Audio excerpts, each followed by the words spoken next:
Hello and welcome to this logo design course where I'll be teaching you how you can design stunning logo designs without having any prior experience. I'm your trainer Hamza Ali and I'm a professional graphic designer working over this field for the last 8 years. My core specialties are logo design and branding design. So I have created this course for all the newbies and the beginners, and even if you are already doing logo design, you will be learning a lot of new things. So without wasting any further time, we'll be discussing what a logo design actually is and how you can design some stunning logos and what are the qualities of a good logo design. So let me just start with the logo design itself. Well, if I say a company's image or company's representation in a single image or in a single icon, that would not be wrong. So a logo design is an image or is an icon or even a text that represents company on behalf of that company. Even if you see a company is residing 7 seas far, and if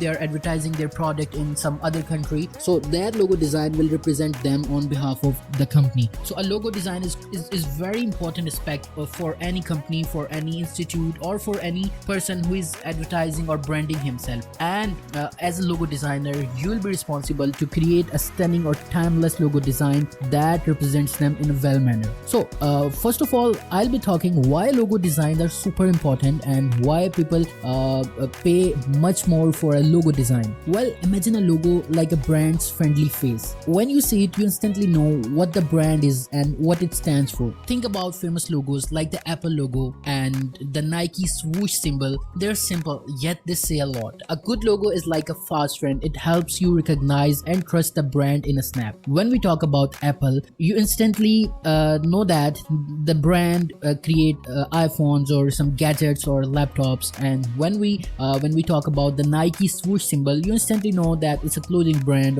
or shoe making brand. So this is the importance of branding and logo design in branding. Well, do you know the big secrets of a successful logo? What it makes a logo super successful, or what it takes to make a logo that created successful? Well, there are 3 important things that makes a logo work really well. Firstly, it should be simple and easy to remember. Secondly, it should look good no matter where it's shown, whether on a tiny card or a huge poster. Lastly, the logo should match what the brand is all about and who it's meant for. These 3 things, simple, versatile and meaningful, makes a logo special and strong. On our daily lives, we see thousands of logo designs unintentionally. If I give you an example, or if I give you an assignment, look around you. Doesn't matter where are you sitting, in a room, in a classroom or a hall or anywhere. If you are watching my lecture in sitting in train, so you can look around you and you will find plenty of logo designs on the back of your phone, on your laptop, on your even on your shirt that you're wearing. There will be a logo for that company that the t-shirt is created by. So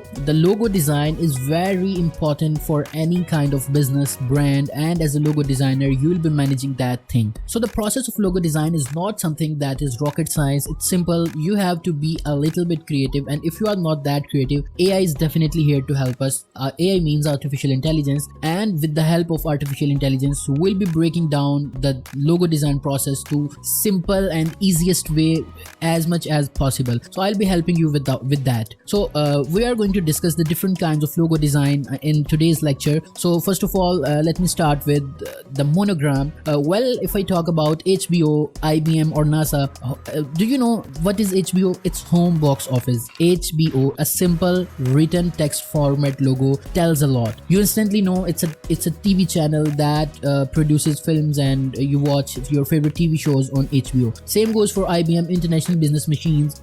When we talk about IBM, you instantly know that it creates the motherboards or the computers. So monogram logos or lettermarks, these are also known as lettermarks, are logos that consist of letters, usually brand initials: IBM, CNN, HP and HBO. You go to Google and figure out what the abbreviation of NASA is. Well, when we talk about monograms or lettermarks, companies where their names are huge in letters, so they simply pick their brand name initials and create a logo out of it, and it gets famous with that.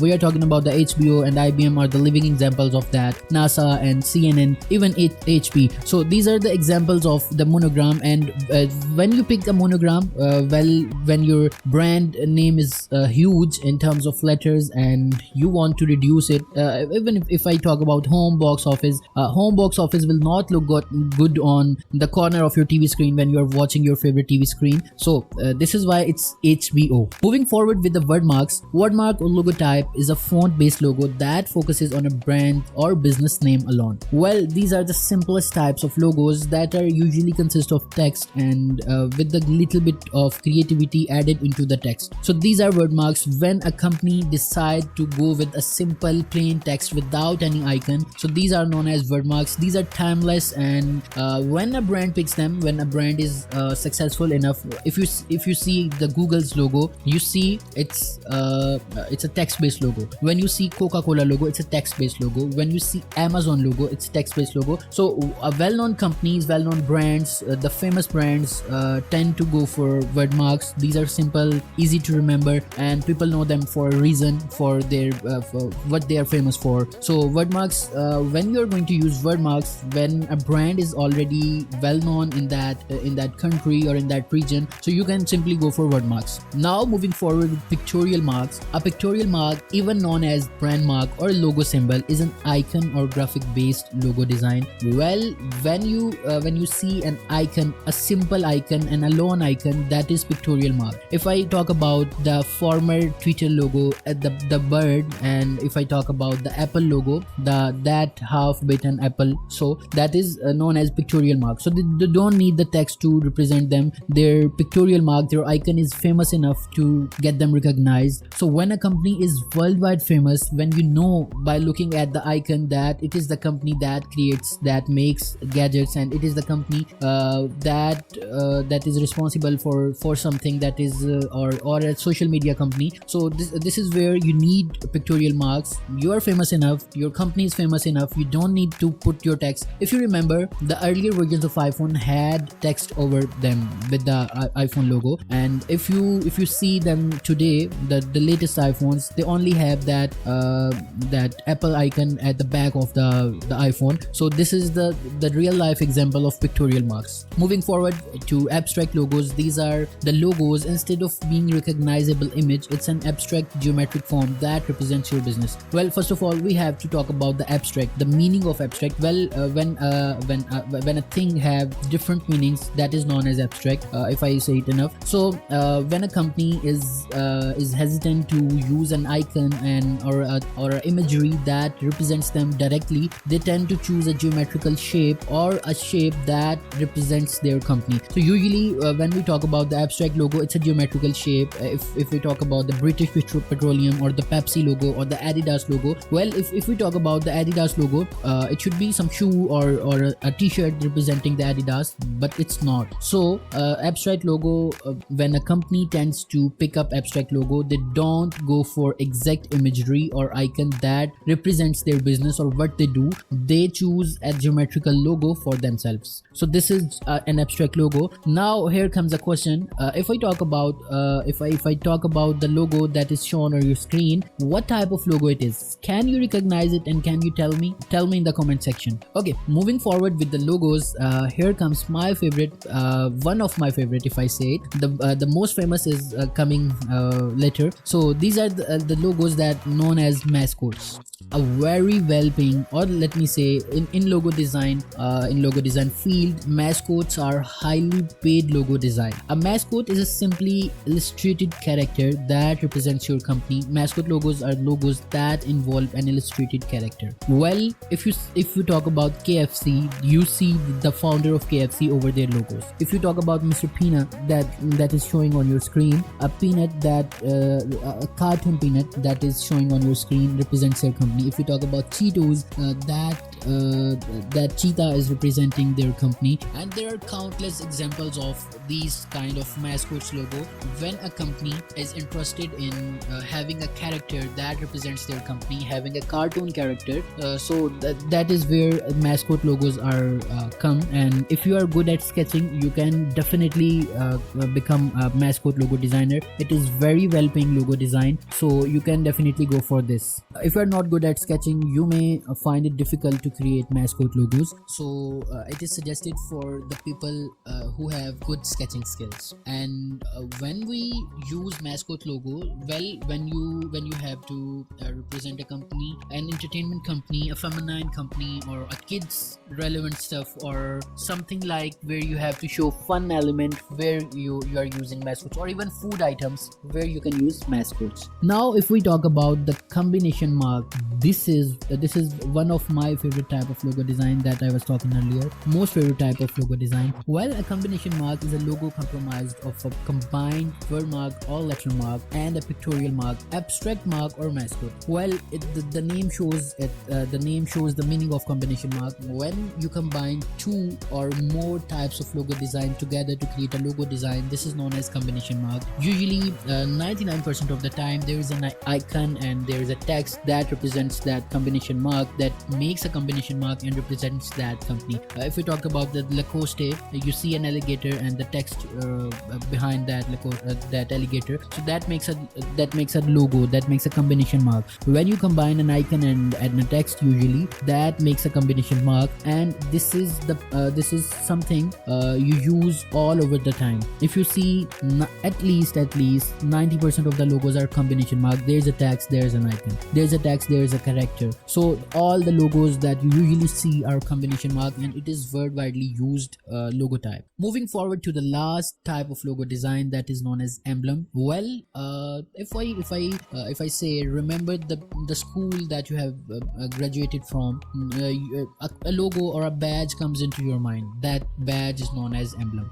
An emblem logo consists of font inside a symbol or an icon. Think badges, seals and crest. Well, that badges that I'm talking about, these are also known as vintage or retro vintage badge logos. So an emblem logo is basically an old school logo. When you have to give an old school vibe, that comes where an emblem logo, and you can definitely design this emblem logo for a school, for an institute. 90% of the time in 2023 or in today's world, emblem logos are usually have been using for institutes and educational institutes or hospitals or institutes that are professional, and an emblem logo is usually not used on a website. It's usually used on billboards, signboards, or while printing. And emblem logo is something like retro kind of logo that looks cool, but not as modern as today's logos are. So these were the types of logo designs, and in today's class we have discussed what a logo design is actually,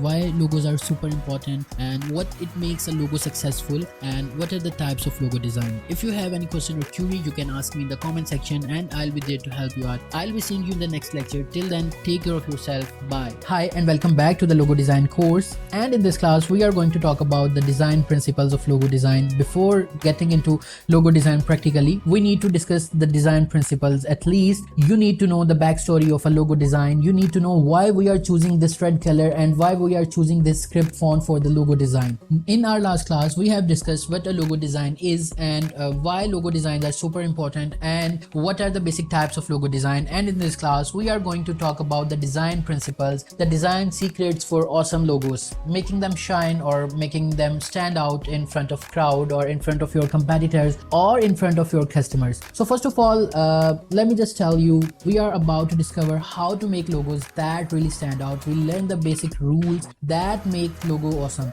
from picking the right letters to using cool colors and adding special symbols. Get ready to make logos that people will love. First of all, we are talking about the importance of typography in logo design.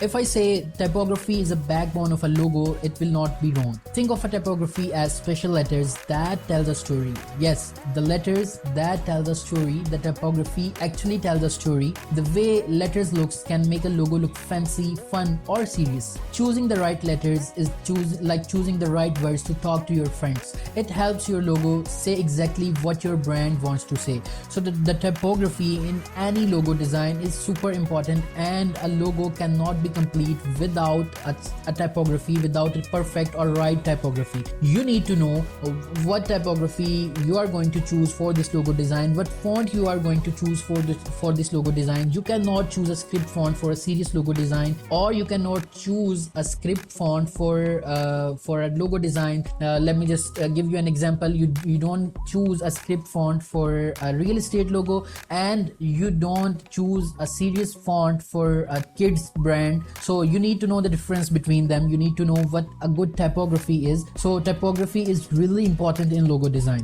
Let's just talk about color theory and its impact on logo design, well, colors are like magic spells that make people feel different things. Some colors make you feel happy while other makes you feel calm. In logos, colors are your brand's personality. By using the right colors, you can make people feel a certain way when they see your logo. Well, colors are really important in logo design. You see the impact of colors in your daily life. Like, let me just give you an example. When it's raining, you feel calm, you feel relaxed, and when it's the weather is harsh, or let me just tell you, when it's summers are here and the temperature is too hot, you feel anxious, you feel stressed out, and the sunshine, the bright sunshine that comes to your face sorry, you feel burnt. So the colors are directly impacting your psychology, and choosing right colors in your logo design are super important. And you cannot choose a fun bright color into a medication logo, or you cannot choose a calm colors into an entertainment logo. So you need to choose the right color for your logo design, and I'll be teaching you how to choose right colors for your logo design, and how you can determine what colors you are going to use in this logo design. When we talk about iconography and symbolism in logo design, icons are tiny pictures that have big meanings. They are like secret codes that tells a story without using words. For example, a sun can mean warmth and happiness, as I told you before, just like a heart can make love. Adding these symbols to your logo makes it even more special and helps people understand what your brand is all about. So as we have discussed in our last class, when we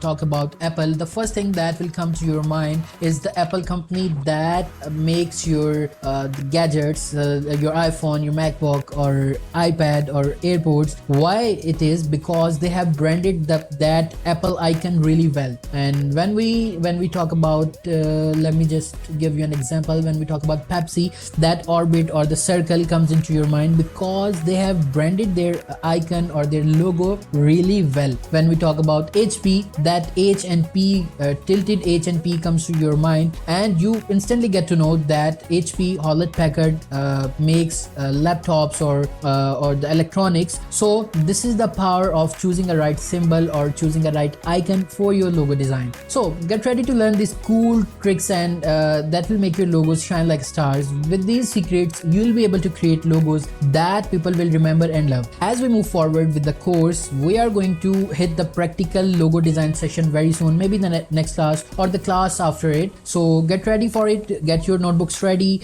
get your laptop ready, get your Adobe Illustrator CC ready, so we can move forward with the practical logo design session. If you have any question or queries, you can ask me in the comment section, and I'll be there to help you out. And I can't wait to see you in the next class. Till then, you have to take care of yourself. Bye. Hello and welcome back to this logo design course. In last class, we have talked about the logo design principles, the design principles that you need to know and that you need to follow before jumping into logo design. And in this class, I'll be telling you the process before logo design, the process that you need to follow before designing a logo, the research process or getting requirements from the client. Well, first of all, you will need to ask client, you will need to interview client what exactly he wants. I'll be sharing my personal form, a personal requirement form that I send to client, or that I ask client to fill it out, so I can understand better way what he actually wants. And let me just share it with you and explain it with you as well. When we talk about logo requirements that we need from the client, first of all, the logo text or title. That is something the brand name stands for, or the text that needs to be in the logo design as their main text. For example, when we talk about a logo design, a text, the Samsung logo that you see, the Samsung is their main text, logo text or title. So you need to ask client what the logo text or title is, if there it is. Secondly, tagline or slogan. You need to have this if they have a tagline or slogan. Basically, tagline or slogan is a one-liner vision Sorry, basically a tagline or slogan is a one-liner vision of their brand, what they want to achieve, or they are explaining their brand in a single line. So if they have a tagline or slogan, they can share it with you. If they don't have it, you can always suggest them some taglines or slogans. It's not something that you must have, but if it is there, it's a good thing. Okay, let's just talk about the color scheme. We have talked about the color, the importance of color in our recent class, and let me just tell you, colors are really important. So you need to ask client what colors they have in their mind, and if they don't have, you can pick always from your design sense. But if they tell you, it's better. But if they don't, you can always choose the colors of your choice, and you can always alter to your client's needs. For example, you are going to choose an orange color for your client's logo, and your client does not like it, you can always alter or modify the colors. So this is not a big issue for the client or for you as well.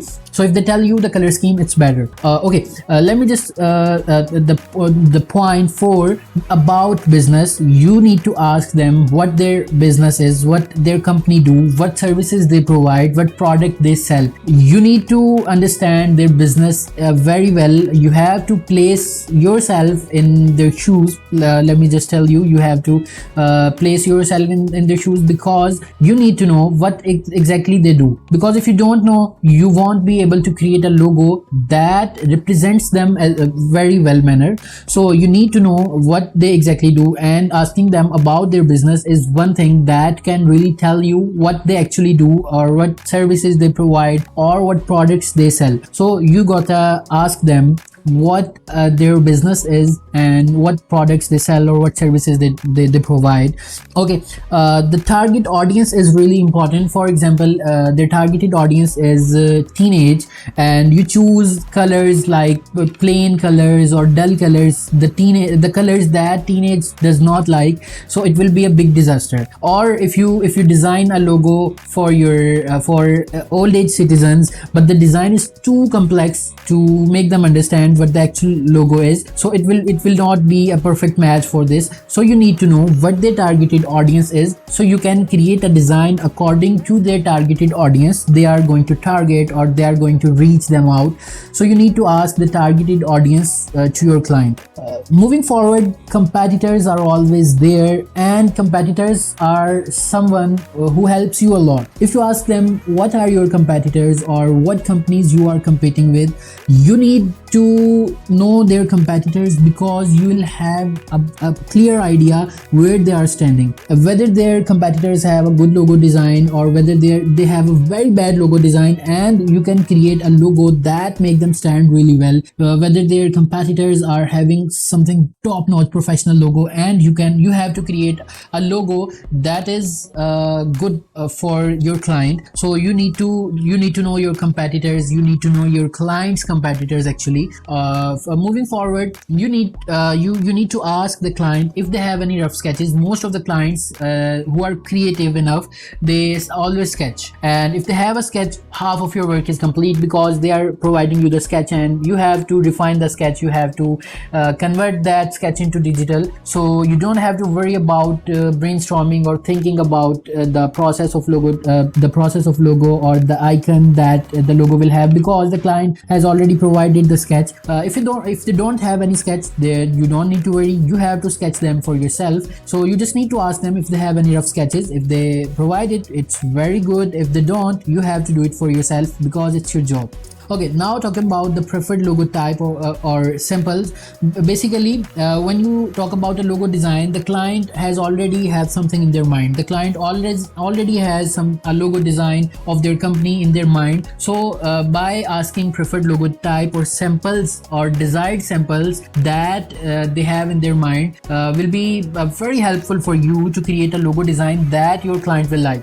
Otherwise, you will end up designing something else. They are asking for something something else, they are having something else in their mind. So always require as much detail as you can, because in order to create a successful logo design, you need to know the things about the logo design. You need to have the things that you need to create a successful logo design. Lastly, you need to ask the client where this logo will be used. It's very important. For example, they need to use the logo design on their website, and if you create them an emblem or a vintage logo or a retro vintage logo or a badge, that is going to be disaster. So you need to ask them where the logo will be used. The client is going to use the logo design or t-shirt, and you just create a simple minimalist text-based logo design, so that will not be going to work on a t-shirt design. So asking them where this logo will be used is really a good practice. Moving forward to the logo design process that you need to follow, we have discussed the logo design requirement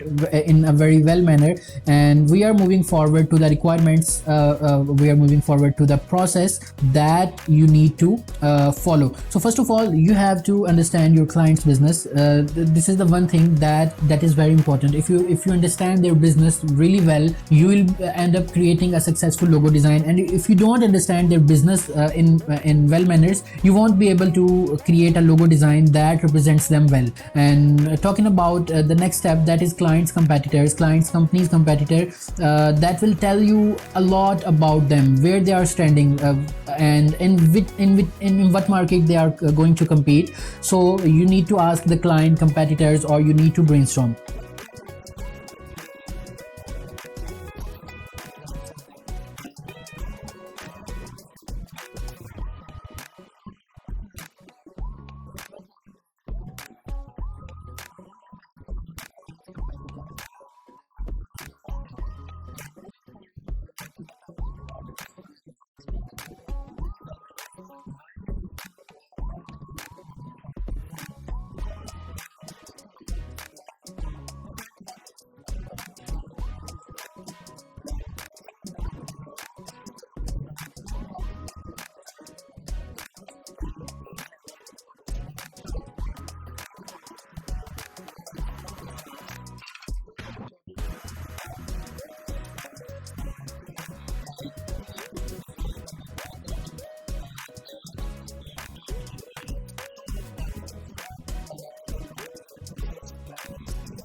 Trying things that I'm telling you that you need to try it out, that you need to practice a lot, and you need to take inspiration from. Let me just make it easy for you. Think of a poet or a songwriter. Where the ideas come from? They certainly take inspiration. They definitely take inspiration from surroundings, from nature, from stories of people.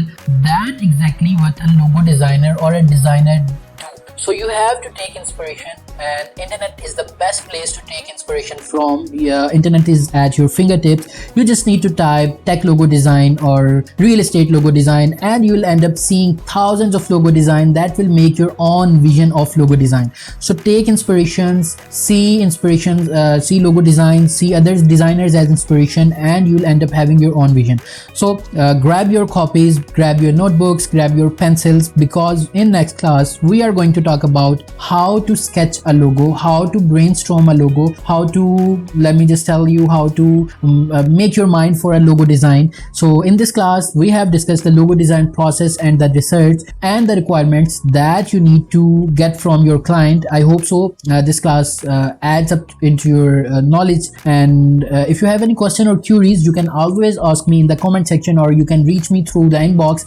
I'll be there to help you out, and I'll be seeing you in the next class. Till then, practice a lot, take care of yourself. Bye. Hello and welcome back to this logo design training, and in this class we are going to talk about the software that we are going to use for logo designs. Well, when we talk about logo design software, the software that comes into my mind or into your mind is Adobe Illustrator. It's an industry standard software that most of the logo designers use for designing a logo. It's a software from Adobe that produces softwares for creatives like Photoshop, Premiere Pro, After Effects, or so the list goes on. So we'll be using Adobe Illustrator, and you will be needing a subscription of Adobe Illustrator in order to use it or in order to create a logo design using it. I'll be giving you an overview of the software, because I know if you don't have any experience. In the first class I told you, if you don't have any prior experience or knowledge, you will be able to create a logo. So I'll have to make sure that I give you enough overview of the software, of the Adobe Illustrator software, so you can have a clear idea how we are going to use the software in enough manners to create a successful logo design. So first of all, whenever you install the Adobe Illustrator, this is the interface that will come into your screen, and you will end up using this software. I know it looks complicated or it looks like something very difficult, but you don't have to worry about it. It will be very similar or very familiar to you, or very easy to you. So first of all, in order to create a logo design, or in order to do anything, you will have to create a new document. Let me just tell you, when you are using an editing software or a software that creates anything or that helps you creating anything, the first rule of that software is to create a document, or is to tell the software that what you are going to do by using the software. Why? Because the software is not that smart enough that can read your mind, that you are going to create a logo, or that you are going to create a business card or a letterhead out of it. So you have to tell the software that you need this dimension or that dimension in order to create a design on it. So first of all, you will have to create a new document, and to do that, there are 2 to 3 ways. You can simply press Control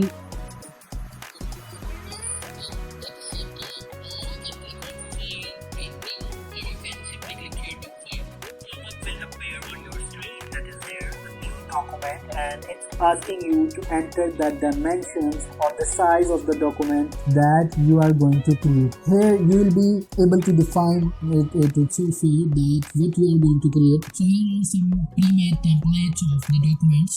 Sorry, the web design, the print, the film and video, and the art and illustration, and more templates. I always use custom templates. I always use custom sizing. So you will have to create your own. So first of all, you'll have to enter the name of the file. So let me just name it my first Adobe class. Okay, so this will be the name of the document that you are going to create. And here, when we talk about the width of the design, it's something like, when you say it's the width of that design, it's 2000 pixels of that design. So here comes the width. So I'll be choosing 1000 pixels. It's not that much as it sounds, because pixels are there. So regarding the height, you will have to choose the height of your design, width and height. Basically, there are 2 parameters that are going to determine the size of your document, that are width and height. So I have entered the width 1000 pixels, and I'll be adding the height of this also 1000. sorry, so it will be a square artboard or document that we are going to work on. So let me just talk about the format or the dimensions. So I have chosen pixels because we are going to create a design for screen, for web. When we talk about the screen designs or web design, it's something like any kind of design that is going to be used on internet or onto your devices. Like you are going to create a logo for your website, you are going to create a wallpaper for your mobile phone, you are going to create or design a portrait for your profile picture that is going to be used online, obviously. So you choose pixels over there. When you have to create a design that is going to be printed, there are certain demands from the printing guy or the printing agency. So when we talk about the business card, you have to choose inches. When you are going to create a billboard, design a billboard, you have to choose feet or something like meters. So these totally depends upon the kind of design that you are going to create. So we are just talking about the screen designs for now, as the logo is always a screen design. Yeah, it gets printed, but it's exceptional. So we have to create a logo design in pixels. So I'm choosing pixels. And okay, now comes the orientation part. It means what the orientation will be, whether it will be a portrait or whether it will be a landscape. You gotta choose this. So it automatically detects that now the width is 1000 and the height is 1000, so everything is equal according to square, so it will be portrait. If you increase the width a little bit, let me just say 1300, so you see it will move to the landscape part. Yeah, it moved up to the landscape part. We are going to back 1000 and it will move to the orientation of portrait. If I increase the height, it will remain the same, so you don't have to worry about the orientation. Yeah, here comes the important part, the artboards. Basically, when you create a design, you need an artboard. Have you ever seen a painter or a sketch artist drawing or sketching onto air or painting onto air? No, you don't have. You have always seen them painting onto a canvas or a fabric or a paper. So you always need that paper, that canvas, in order to draw, in order to sketch anything. So that canvas is artboard in digital form or in digital terms. So you specify the software that how many artboards you are going to need in this document. You can always add up later, or you can always delete later. If you have more than enough artboards, you can delete them. If you have less artboards and you need more, you can always have them later. So I'm going to choose a single artboard. The question is where we have to choose multiple artboards. When you have to create multiple versions of a single design. For example, if I am going to create a logo design for a client and the client asks me to create 2 to 3 versions of the same logo, so he can choose from them. So I'll be needing 2 to 3 artboards as well in order to create and present those logos. So now we only need a single artboard, so it's one enough. Now comes the bleed. When you are going to create a printing material, when you are going to design for example, a business card or a letterhead, you will needing these bleed options. For now we don't have to use them, so I'm not going to talk about them. Now come to the advanced options. Color mode, one of the very important aspect of any document or any design. So what's RGB versus CMYK? Basically RGB stands for red, green, blue. These are the basic colors that combines and makes the other colors. So in order to design a logo, you will have to choose RGB. Why? Because it's a screen design. Whenever, remember a single tip that always comes when you are designing something. When you are going to design something for screens, for web, for your devices, you always have to choose RGB color scheme, red, green, blue color scheme. And whenever you have to design or create something that is going to be printed, you have to use CMYK. Why? RGB is let me just say 100% accurate colors, and the CMYK color palette is something dull because it have to be printed and it's on some certain demands or requirements. So whenever you are going to create a design for your screen, for your devices, or for something online usage, you have to choose RGB color. And whenever you are going to design something that is going to be printed, you have to choose CMYK. As I have told you, RGB stands for red, green, blue, and CMYK stands for cyan, magenta, yellow, and K for black. So you have to take care of them. And when we talk about the raster effects, it's 300 ppi. Basically we have three options over here. Basically 36 ppi. Ppi means pixels per inch and dpi means dots per inch. It's basically the same thing and it varies from software to software. That clearly means how many pixels or how many dots you have in a single inch. How many when we talk about dots, how many dots you have in a single inch, how many pixels you have in a single inch. So I'm choosing high. 300 ppi is totally fine because it's the highest ppi that you can choose, and you will end up having an HD and high definition or high quality of logo design that will be also sufficient enough for printing purposes. So you have to choose 300 ppi. Preview mode is default and hit create, and here we are with our artboard. The white area, that is artboard, and the other things that you are able to see here are the tools that we will be using in our logo design. You don't have to worry about these tools if they look so complex. You don't have to worry. I'm here for you and I'll explain each and every tool that we'll be using in our logo design during the process, during the design as well. And now I can go through some of the basics of this logo design. First of all, it's here. The layers panel is very important panel. The layer panel you'll have to use over and over, so it's here. And first of all, let me tell you, when you install an Illustrator, you have to set up your workspace. It's already set up on my laptop. So your workspace, I always use Essentials Classic. Basically you tell software for what purpose you are going to use this software for. For example, layout, painting, printing and proofing, tracing, typography, web, essentials, automation. So you have to define it. Essential Classic is totally fine and you can do anything that you are aiming for. So Essential Classic is fine. If any of your tool goes missing, you can always come here and click on reset Essentials Classic, and you'll end up having this kind of workspace. So these are the swatches. Swatches means colors that you are going to choose in your logo design. You can always choose a custom color as well. Remember, I'm just going through the software. Here are the tools. Basically, here are the tools that you will be using in your logo design. This is the selection tool and this is the direct selection tool. These two are most important tools. And here comes the pen tool that you will be using to create some logo design, to design some logo design. You can always use text type tool or text tool, whatever you say, to create typography of your logo. And here comes the basic shape tools. So these were a few of the basic tools that we'll be going to use in our logo design process, and I'll explain you each of them.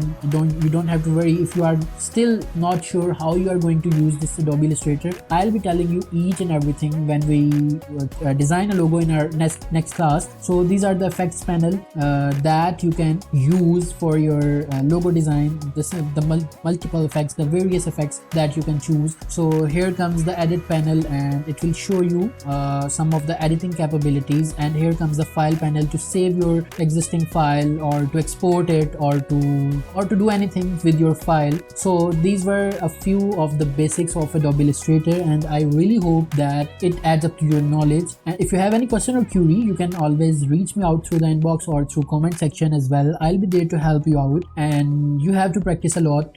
Keep in your mind, please install Adobe Illustrator onto your laptop or onto your PC, because in the next class we are going to create or we are going to design a logo practically. The sketch that we have approved from the client, we are going to convert that sketch into a proper logo design. So buckle up your seatbelts and keep your software ready, keep your laptops ready. And one more important thing, you need to purchase an external mouse for it, because the trackpad that our laptops has is not sufficient enough to design something. So you need an external mic for it. I'll be seeing you in the next class. Till then, take care of yourself. Bye. Hello and welcome back to another episode of Logo Design Series. And in this class, we are going to talk about the color psychology of a logo design. Designing a logo will not be much difficult, but choosing the right colors for your logo design will be be difficult somehow, and choosing the right colors for your logo design is crucial, as colors have significant impact on how people perceive your brand and its message. Here are some of the tips that you may follow for choosing the right colors for your logo that I have gained over with years of experience. So first of all, you have to understand your brand. Start by understanding your brand's personality, values and the emotions that you want to represent.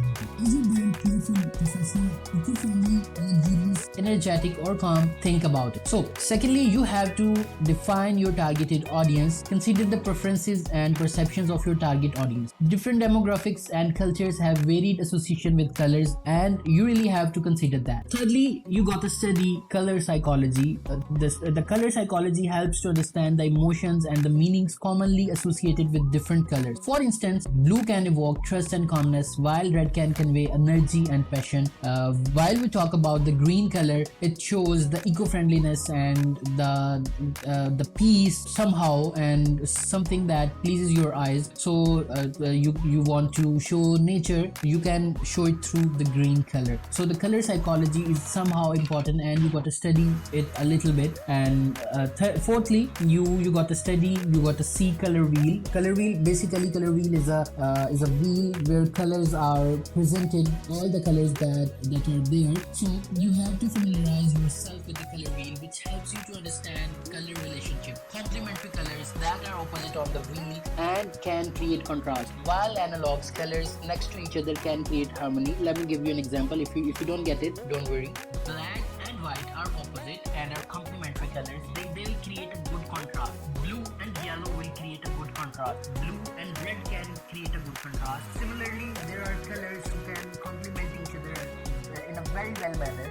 Let me just say, if you are going to choose blue and sky blue color, they are creating a harmony. If you are going to choose sky blue and white colors, they won't be creating a contrast, but they'll harmonize each other. So this is the difference between the colors, how they complement each other. So there are some other tips as well for choosing a color. You have to explore a little bit more. You go to Google and see what other people are choosing, what colors are people choosing for this kind of logo, for this kind of niche that you are working for. So you got to explore the Behance, Dribble and Google or Shutterstock at first, because you got to take inspiration from other designers as well.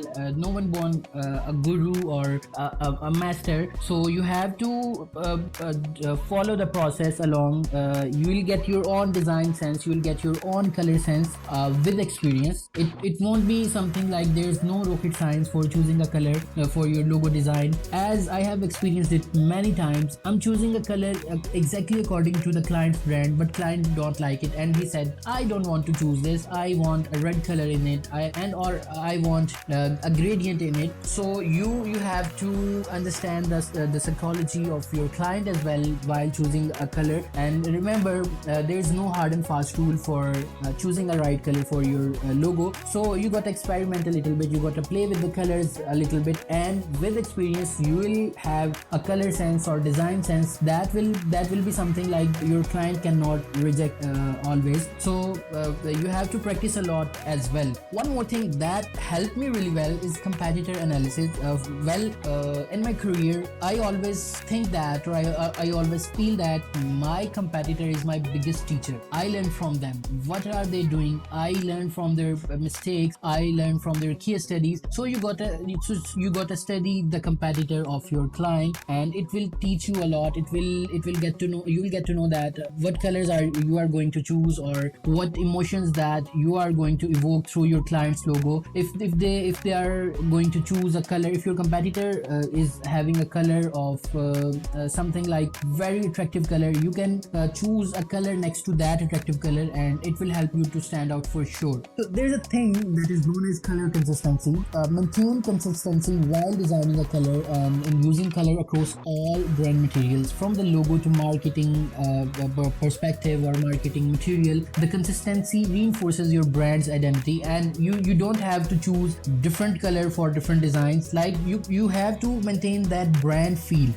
A brand first of all gets a logo, and lastly they'll getting a website out of it. So the color you are choosing for your logo, for your client's logo, will be there on the website as well. So you have to think really well in terms of choosing a color and maintaining the color consistency of that brand. Third comes the last thing, that is personal preference. While it's important to consider your target audience, don't ignore your own design instincts. Your personal creativity and intuition can lead to unique and impactful color choices. Well, this is something that I have said before, that you will get this personal preference or your own color sense or your own design sense with practice, with experience. By working with clients, you'll get to know what clients actually like. So the personal preference is always there. There are some rules or there are no rules, but you have to follow your instinct as well. So remember that the colors you choose should align with your brand's identity and message. They should resonate with your audience and create a strong visual representation of your brand. Take your time to experiment with different colors and consider the emotional impact that they have before finalizing your colors palette. Lastly, I'm going to give you a tip. I have already told it in earlier classes that you can follow logopond.com. I'm showing it onto the screen as well. This website will help you to choose the right color for your designs in the start, and eventually you will be getting your own color sense or your own design sense as well. Hello and welcome back to this logo design series, and in this class we are going to create a logo out of a sketch that we got approved from client. In our recent class I told you how you can use Adobe Illustrator. I got you through the Adobe Illustrator basic tools and the interface of Adobe Illustrator, and in this class we are going to practically create a logo design for a client.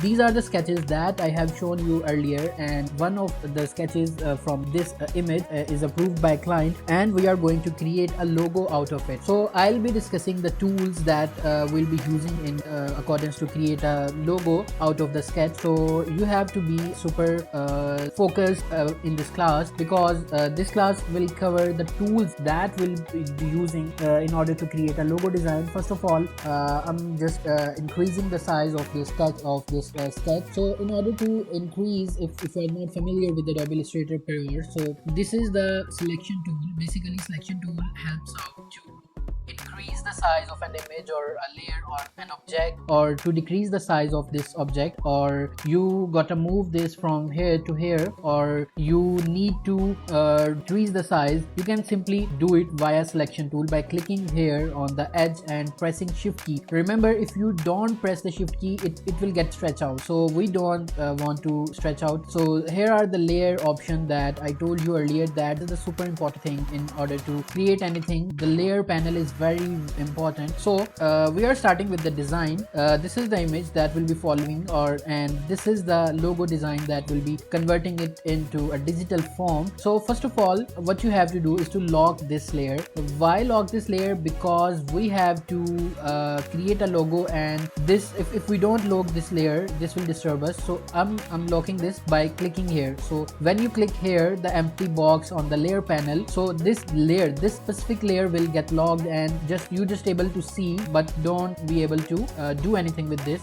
That's what exactly we wanted. So this is the logo that we'll be creating. So first of all, we'll be talking about the typography, the text part, and to add up a text in Adobe Illustrator, you select type tool. You simply press E onto your keyboard and this will be selected. Okay, let me just tell you my flow to select the font or the typography. Let me just tell you, first of all, the size of the text should be something readable. So this is one layer. I'll be double clicking on this to edit this. Control plus A to select all, and I'll be typing it here, click up. This is the text of the logo that we'll be dealing with. So okay, now we gotta create copies of it. So first of all, in order to create copies, there are two ways. First of all, Control C, you press Control C onto your keyboard, and Control V onto your keyboard, or Control F onto your keyboard, and the other one is super easy. What you have to do is to press Alt key onto your keyboard and drag it here. This is as simple to create a copy, another copy, once again, and another one. So why I am creating these copies of the same text? Well, in order to select a font, in order to select the typography part, I need some option to from select. So first of all, I'll be changing the font of this. Select this specific layer. You see it is selected. If you select some other layer, so you see here the blue icon in the layers panel shows that this layer is selected. First of all, I'll be selecting the first layer. I have selected it, and I'll be clicking here to choose the font. First of all, I'll be choosing this Poppin semi-bold is fine. So here comes Futura, and here comes the Lemon Milk, and here comes the Open Sans font. You can download all these fonts from thefont.com. I'll be pasting it here, DAFONT. Let me just type it here for your ease, DAFONT.com. Thefont.com is a website from where you can download unlimited fonts. So here I am choosing Tango Sans. Okay, so it's a difficult decision to choose one of them. So I'll be having first of all Lemon Milk, and secondly Poppins. I'll be deleting the rest of them. I don't like them very much. So now we have to choose from the, like, I got choose this one, I got this one. So I'll be choosing, I guess, this Lemon Milk regular is fine. So I'll be deleting this one. So our typography part is done somehow. Not sure about the colors, but the typography part is done. So now we'll be moving forward with the icon, and in order to create icon you need inspiration. We have taken some of the inspirations in our last class, and in order to follow them, first of all I'll be designing a cricket ball. So I can do this myself, and I don't need any copy paste of this. So first of all you have to select this ellipse tool over here, and let me just do this again. First of all, select this from here, right here, ellipse tool, press shift key onto your keyboard and draw a plain circle. Don't worry about the color and the size. We'll be able to move that. Okay, create another copy of it. Okay, and create another copy. I'll tell you why I'm creating these copies. Select these. Okay, now this is the shape builder tool that we use to add or subtract shapes. So I need to subtract these two shapes, and in order to do that, simply press Alt key onto your keyboard and click over here, and these will go vanish, and change the color of it to red somehow to increase the appearance of it. Stretch it somehow, stretch it. We gotta create that ball effect into it. Okay, and again take a copy of it. Okay, so select all of these. You can simply draw a rectangle to select these by using the selection tool. Okay, so now these are the extra areas that we need to cut out. So to do that, you got multiple options. You can use Pathfinder as well. You can use shape builder. Shape builder is somehow handy, and I always use this. So simply press Alt onto your keyboard and delete these. Yeah, looks good enough, and you can subtract this. I don't mind, but if you wish to keep these, that's fine. Now we gotta create these swoosh effect. Okay, let me tell you one thing. I can do these by following a sketch, or by not following a sketch as well, because I have years of practice on pen tool. But if you are new, I'll suggest you to follow a sketch and trace it. So this is here the pen tool. I'm selecting it over here, or you can simply press E onto your keyboard and zoom it a little bit and draw this. Okay, one click here, second click here, and okay, I'll suggest you to take some knowledge of Adobe Illustrator, a basic knowledge. It will help you. If you don't have, that's not an issue, but I'll suggest. Okay, I have designed one swoosh, and I'll be taking it copy to further. Yeah, looks really good enough. Yeah, looks good. Okay, you gotta drag the ball here, the ball that we have designed for logo. Okay, increase the size a little bit, like something around, looks fine. Okay, now this is the extra area that we need to remove. To do that, simply create a copy. Control C plus Control F, copy of this circle to remove these extra lines areas over here. And with this circle, select these three swooshes as well. Go to shape builder tool and press Alt key in order to remove them. Okay, yeah, this looks something that we were aiming to do. So this looks good. This looks really good. We are moving towards the icon of the logo, and we gotta create the wicket. This thing here. You see, I'm following a sketch, but somehow doing things at my own because I have experienced this earlier, and I have created thousands logo design, if not wrong. So simply create those wickets and tilt a little bit. As you see, when a ball hits wickets, it gets tilted a little bit. So this should be some here, and create a copy of it. Here goes it. Once again, create a copy and move it a little bit. Yeah, looks good. So what you have to do is to lessen the roundness of it a little bit, something around here. Yeah, looks good enough. And you have to remove the extra part of it. Guys, let me just hide the layer behind it so we can differentiate. You can always change the color, temporarily change the color of the design to make it pop. So first of all, create a copy of the circle, Control C plus Control F. By pressing Control F, you place the copy of it right over there.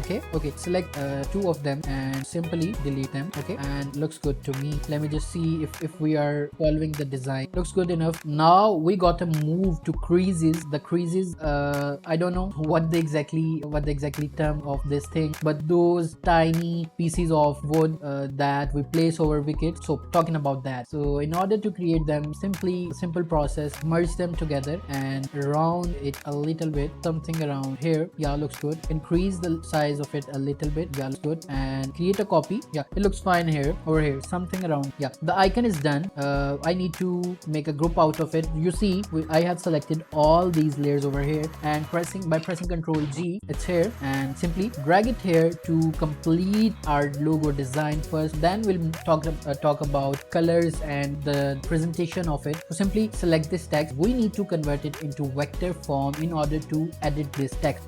By editing, I mean not the spelling mistake or not the alphabetically change, but the modification of shape. Simply press right click and select create outlines, or Control Shift M. You can always press Control Shift M in order to convert a text into outline. So decrease the size of it a little bit, some around. Looks good enough. What we have to do is to tweak a little bit more. Logo design itself is not something very difficult as seems to be, but the main thing is that you have to be good enough in order to pick things out, how things will work, how the client will react to your design. This is the thing that matters them. Simply first we need to increase size, the length, not text size but the length of it. So I'll be select all three of these by direct selection. You cannot select separately while working with group. So yeah, good enough. Okay, so now what I have to do is separate it from the letter U. So how we can do that, let me tell you. You gotta create some rough area around that is much. So first of all, creating a rough area. Okay,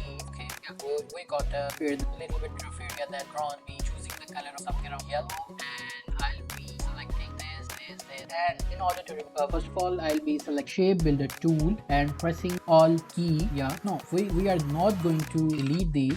We are going to have them, so we only need to delete the things that are extra. We got delete them, and now this is something that I remove as this irritated a lot. Okay, select 4 of these, select shape builder, press alt key and these. So we are somehow very close to our logo design, somehow getting into a shape.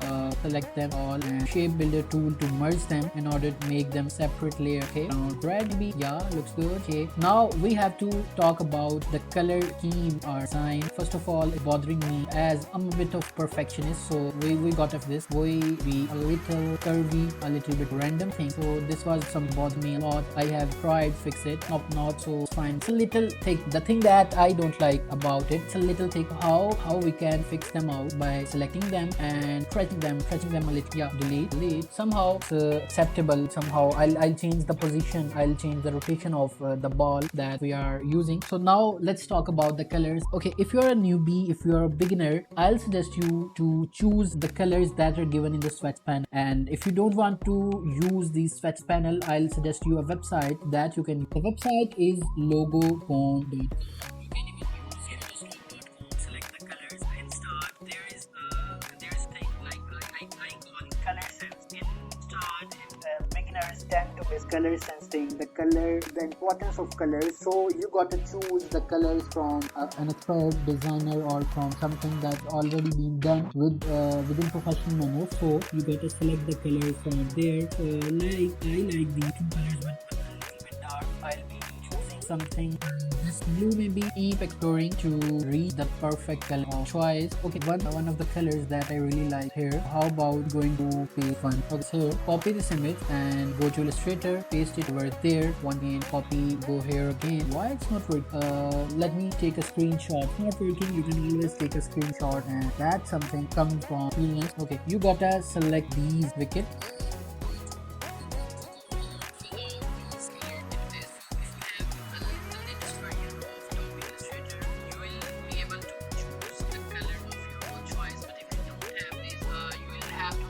Add them and color match first in order to that, but I'm using the latest one, so it's fine. And what have you place same color here I'll have you a little more confused. Why?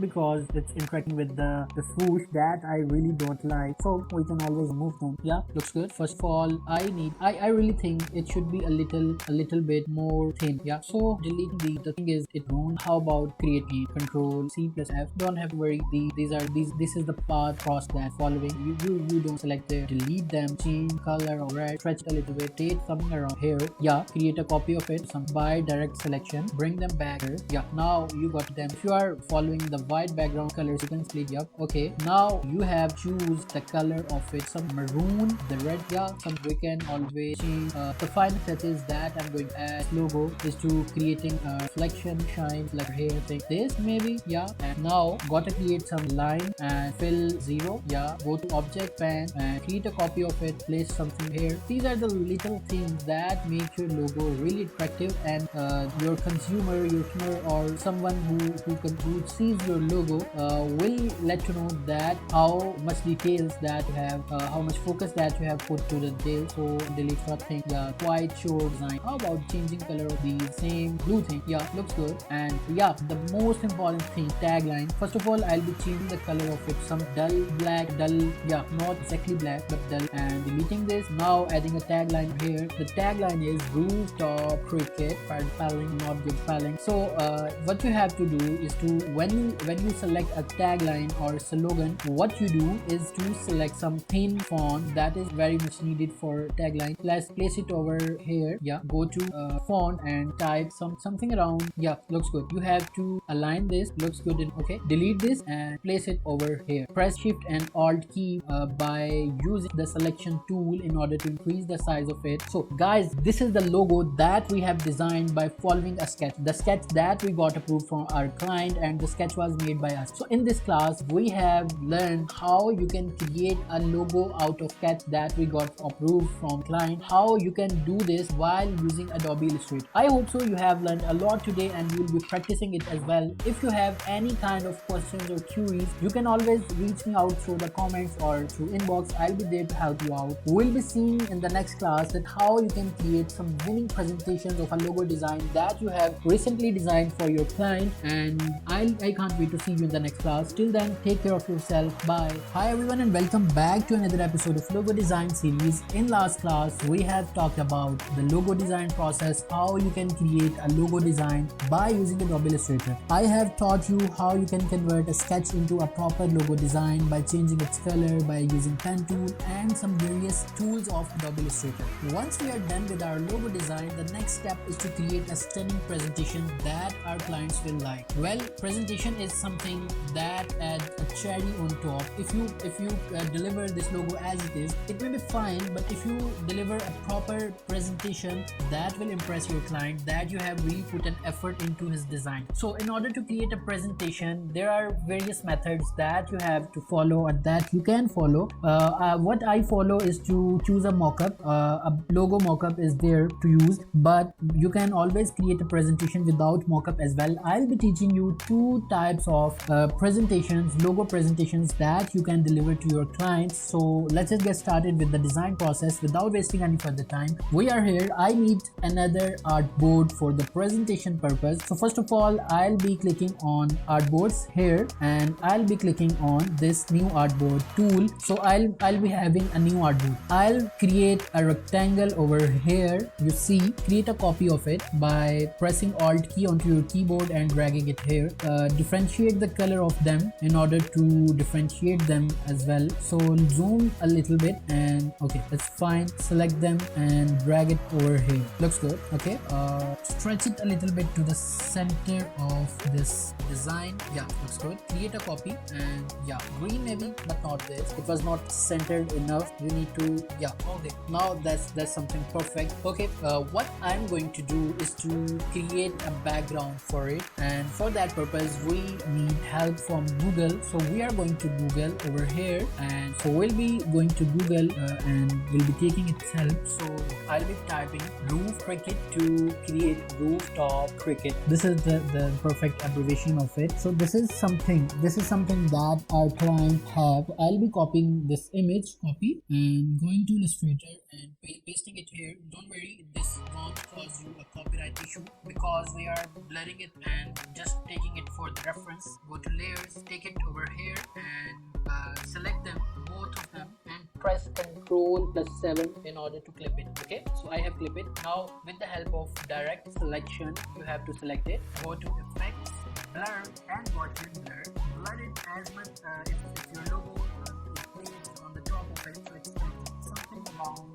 Yeah, looks good enough. Now create a copy of your logo and place it over here. Right click, arrange, bring to front. Looks good enough. And decrease the size of it a little bit. Yeah, looks good. It should be centered. Okay, and yeah, something over here. Click on the white color, so it should be stand out. Go to transparency and decrease the transparency of it a little bit, something around 55 maybe. Yeah, looks good. The logo is popping out. So change the color of it to white maybe. Yeah, and change the color of it to this gradient that we have created for our logo. Yeah, looks good enough. And once again, create a copy of it and place it over here. Yeah, something around here. Yeah, looks good. Yeah, create a copy and place it yeah, looks good enough. And zoom in a little bit. What you have to do is to convert them into white in order to make them pop. If you don't, there's no big deal, but if you do, it will be good. You can also change the color of brick up as well,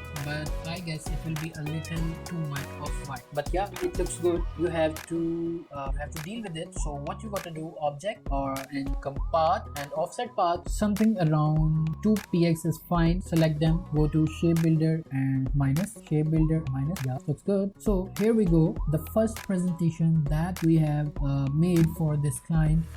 You can add up something else as well. Zoom in a little bit and create a rounded rectangle or square. Rounded rectangle means the edges and the corners of it are rounded. Go to align and align them accordingly. Place them over here. Select it and choose this color, this black and this white or red maybe. Yeah, red looks good. Yeah, it's good. Yeah, the presentation looks really good. And how about if you have to create another presentation of it as well, a detailed presentation.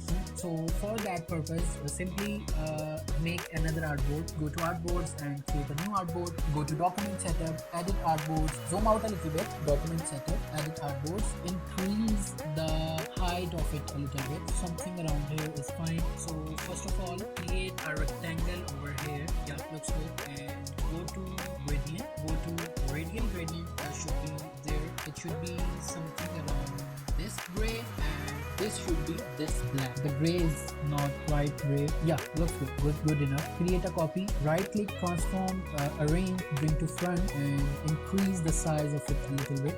Yep, it should be centered. One more thing you can do is you can change the color of your wickets back to the blue color, the gradient blue, to make it pop. Yeah, it looks really well. And here what you can do is to give the variant of these. Yeah, copy them and place them over here. Looks good enough.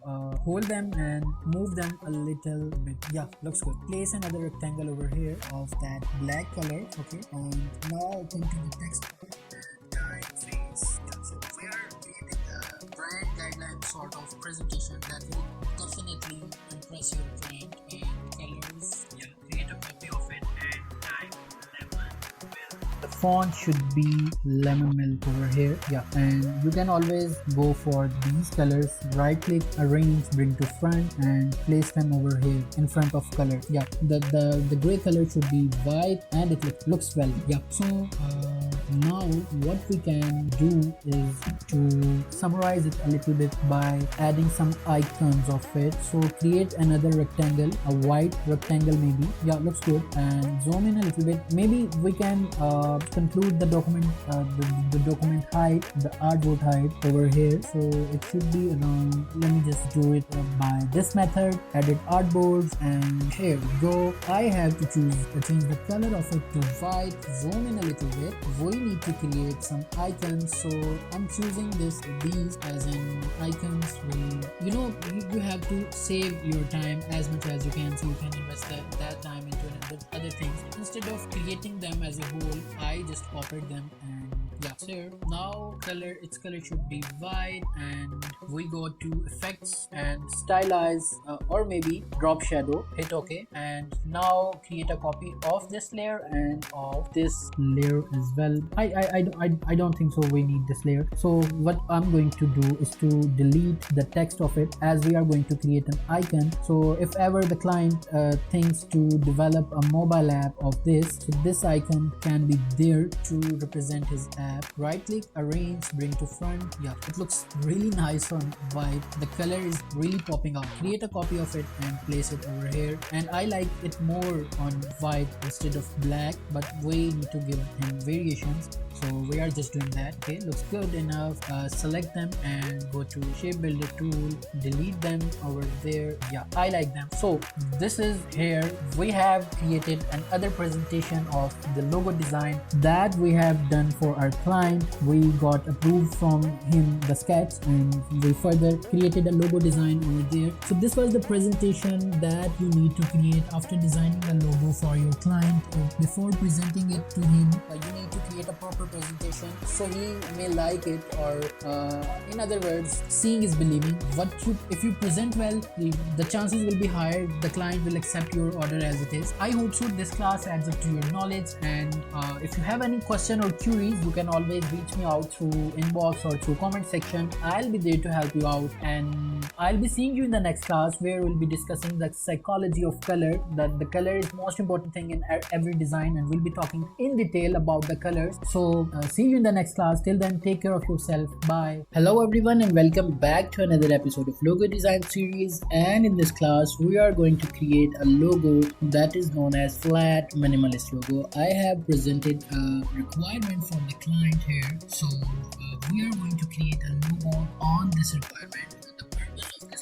The purpose of creating this logo by seeing the requirement is to make sure that you understand the client's requirement. So when you get a project, logo design project from the client, so you won't get confused and you can create a stunning logo out of it. So now just let me narrate, or let me just make you understand the requirement that client has sent us. The name of the logo, or the main title, is how to.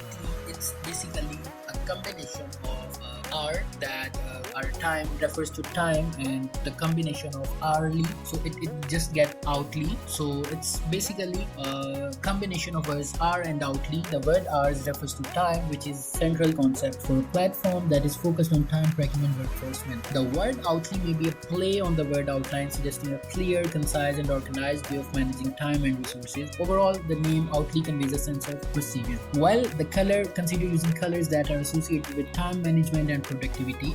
I have created a sketch out of it. So when we talk about the logo design process, we definitely talk about the sketches and brainstorming. The typography thing, choose a font that is easy to read and feels modern and tech savvy. You might also consider playing with the letters in the word outly to create a unique and memorable logo. So it's clear. The iconography, consider adding a simple and recognizable icon or symbol to your logo that represents time tracking or productivity. This could be a clock, an hourglass, or something else that relates to the idea of measuring and managing time. Now what we have to do is to create a sketch, a rough sketch out of this requirement that conveys a message for this logo, and that reflects the basic idea of this logo. And now I have read out the requirement that I got from the client, and I have I have sketched some of the ideas that I got approved from the client, and I'll be showing you those sketches as well, so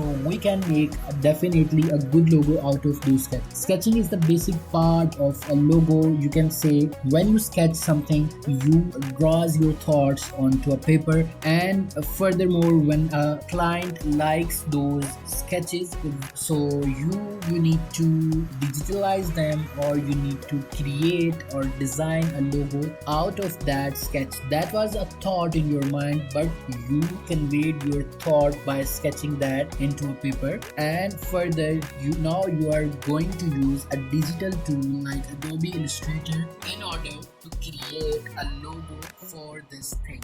That is something I personally feel very satisfying, because this is something I always wanted to do, and becoming a logo designer, this is something I love doing. I definitely recommend you as well, whenever you get a client for a logo design, must sketch firstly and show it to your client. If he likes it, he'll give you a heads up to go for it and create a design. If he don't like it, he'll ask you for modifications. Well, it saves your time and client's time as well. Why? Because you are not going back and forth by finalizing a logo design, further modifying it over and over again. When you confirm with a sketch, you are all set to go for a complete design. When you are not going to sketch something, and you are not sketching something and you are going to Illustrator and design something, that becomes messy. So now here's sketches that I have created for my client, and client like one of them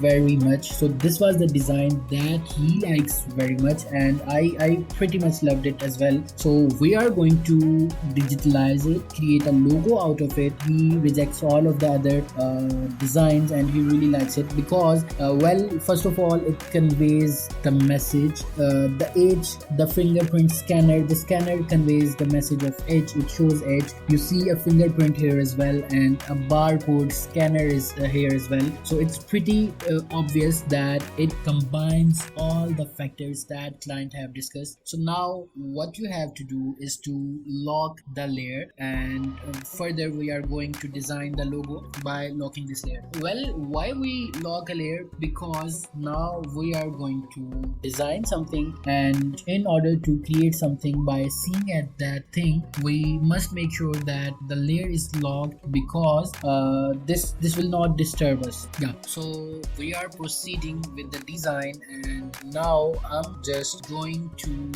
Google for some references. As I always say, you need inspiration, you need references for sure. So now I just type QR code vector, and I'm just choosing this QR code vector. For sure, we are not going to use this very QR code in order to avoid copyright issues, but we need the reference or the inspiration for sure. So now I'm typing it fingerprint vector, and we definitely need a reference or inspiration for this as well, as we are not someone who are born artists. So we need references, we need inspirations. So I have just copied and pasted them into Illustrator for my own references, for my own designs. So just make sure they are the same size, and now just take the rectangle tool and draw a rectangle, not a square.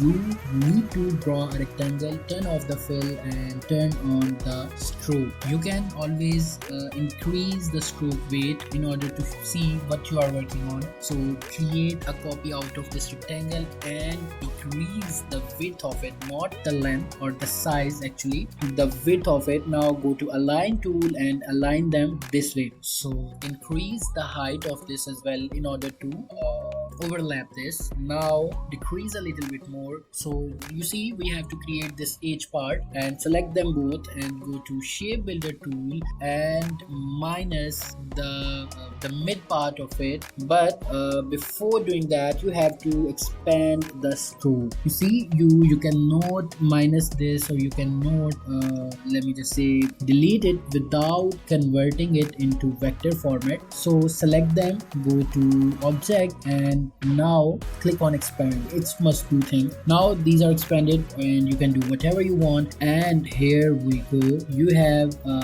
deleted them, but not this way. Let's just do it manually and minus the remaining part like this way. And this is something that we were aiming to do.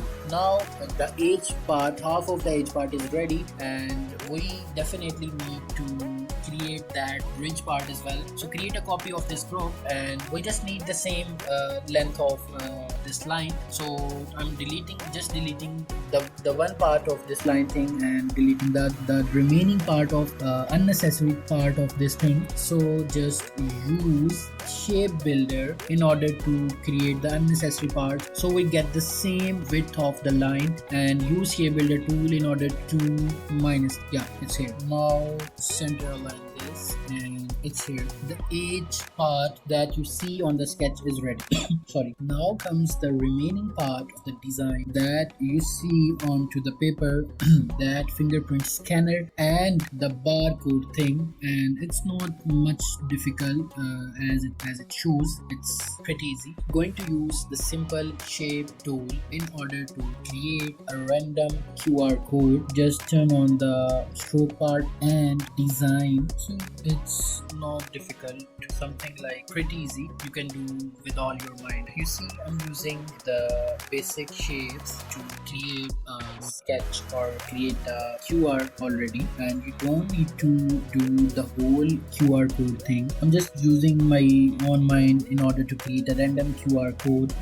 You always see QR codes are really messy. They are random. They are not something pre-planned, and they are some random shapes. So you need to create the same for this, and just log this layer and copy. After copying them, convert them into a group in a single group. It's here. It looks fine. It already gives the impression of a QR code. So this is what we were looking for, and looks nice. Now go to shape builder tool and minus the unnecessary part of it. Now you see the thing that is bothering me, something the stroke part of it. You can simply manage it manually, or you can simply expand it somewhere. It looks nice with something hiding or sliding into the scanner. It looks really nice. Now the remaining part, the fingerprint scanner part, you have two options for this. You can simply trace your own sketch, and you can simply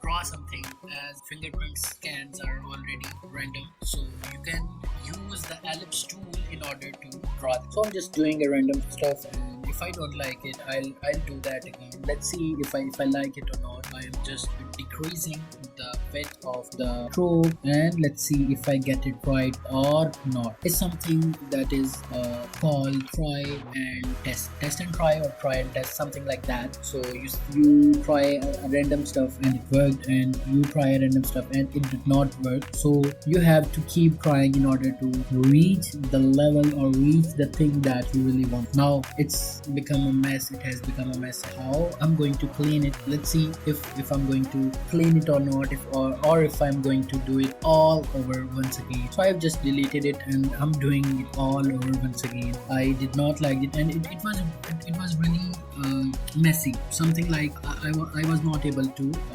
clean out. So I'm doing it with pen tool, not with the ellipse. So I'm pretty sure this time it will work. So you gotta take care of the handles. Just draw the stuff randomly. You don't have to be perfect while drawing this, since the fingerprints are always random. Everybody has different fingerprints, so you don't need to be someone that has some symmetrical fingerprints. So just select them, go to stroke and around the caps and the corners by going to stroke, and now you got to expand them. Go to object and click on expand. Now create a group out of them by pressing Ctrl plus C and further increase the size of this fingerprint thing. And now you gotta delete the unnecessary part of it. Simply drag the layer below the each part and select them and use shape builder tool in order to delete the unnecessary part of it, and it's here. The logo that we sketched earlier, we have created it, we have designed it into Illustrator. Now I'm going to give it final touches by adding the text over here, or if there's a tagline I'll be using it, and click on expand. If there's any sort of stroke, so it can be simply expanded. Select them all, Ctrl G to group them and decrease the size a little bit. Now take it to the center and go to text or type tool and type the main text that is outly over there. Increase the size of it. Now we have to choose the font of it, and how about this lemon milk font? I really like this lemon milk font, and if we combine it, it will look good. Or go to align tool and align them. The basic stuff of our logo is basically done, and some random tweaks if you want. It was not looking good, so I just got them deleted, and but we have to keep them so it won't look empty. Decrease the title text a little bit, and here's our logo. Now we have to create a presentation of it. Since I told you the importance of presentation, it's really important, and I created a rectangle, a copy of that rectangle, and spread them onto the whole artboard. And now I'm going to create two small copies of our these rectangles in order to create a presentation. Make sure they are aligned and they are to the point. Now take your main text to the top, the text layer or the logo layer, and it's here. Now we have to select a color for this that our client suggested it, and I'm going to use a mixture of green and blue. It will look good, and it's lively, it's tech savvy color, so I'm definitely going to do this. Create a copy of your text or your logo and decrease the size of it a little bit and convert it into the white color, and once again create a copy out of it and spread it onto the black thing and change the color to this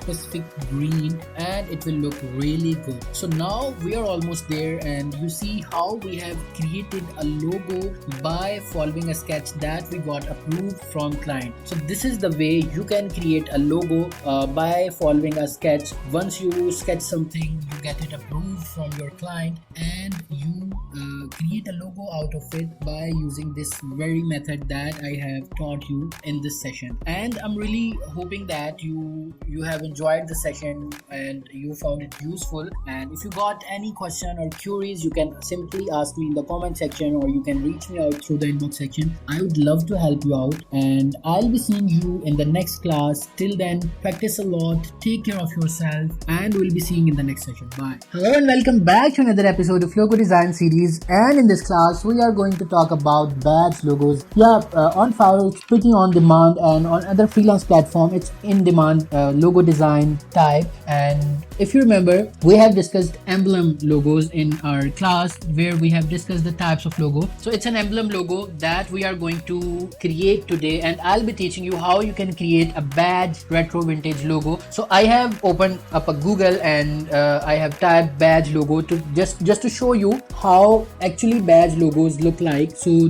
the badge logos look something like this, and I'll be teaching you how you can create badge logos. They're pretty simple, pretty easy, and takes does not much of your time. So I'll be copying this as a reference in order to create a logo design. I'll be going to Illustrator to create a badge logo to teach you how you can create a badge logo. So first of all, we have to create a new document for creating a badge logo, or for creating anything. So I'm hitting Ctrl plus N onto my keyboard in order to create a artboard. So it's here, 2000 by 1200 pixels is fine. It should be RGB color, not CMYK color. color and click on OK. And the chosen color mode different from the color space defined by the document profile panel. Content may not match, it's okay. And click on create. Here we go, and paste the reference over here. Okay, so we may not use the reference, but just for the sake of something is here in our artboard, I'm going to log this. And first of all,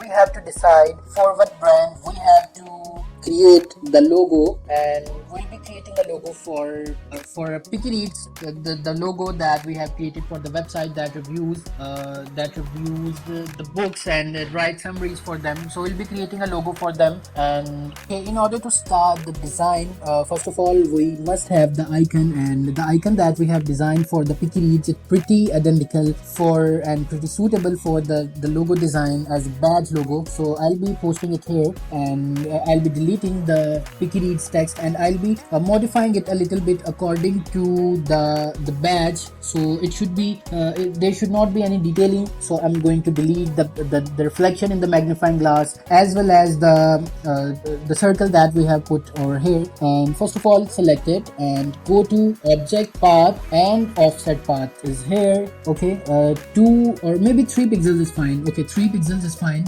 And select the other layers as well. Go to shape builder tool, press Alt key onto your keyboard, or if you're a Mac user, you can press Option key onto your keyboard, and it's here. So how you can identify that the logo is perfect for the badge logo? If you select both of them and choose a single color for them, and the shape is still recognizable, the icon is still recognizable, that's really great in order to create a successful badge logo. So our icon is here, and now we are moving forward with the badge logo. So I'm going to dislocate it for a while in order to create a badge logo. First of all, select ellipse tool from here and create a circle. Remember, when you are going to create a badge logo, you will have to deal with a lot of circles, a lot of layers. So you must keep in your mind. First of all, I'm going to increase the stroke of it, so it should be something around 15 points maybe. Yeah, it looks good. So drag it over here and place it over here. Okay, go to align and align it a little bit. Looks good enough. And create a copy of it. Control C plus Control F. Okay, and something around here looks good. Now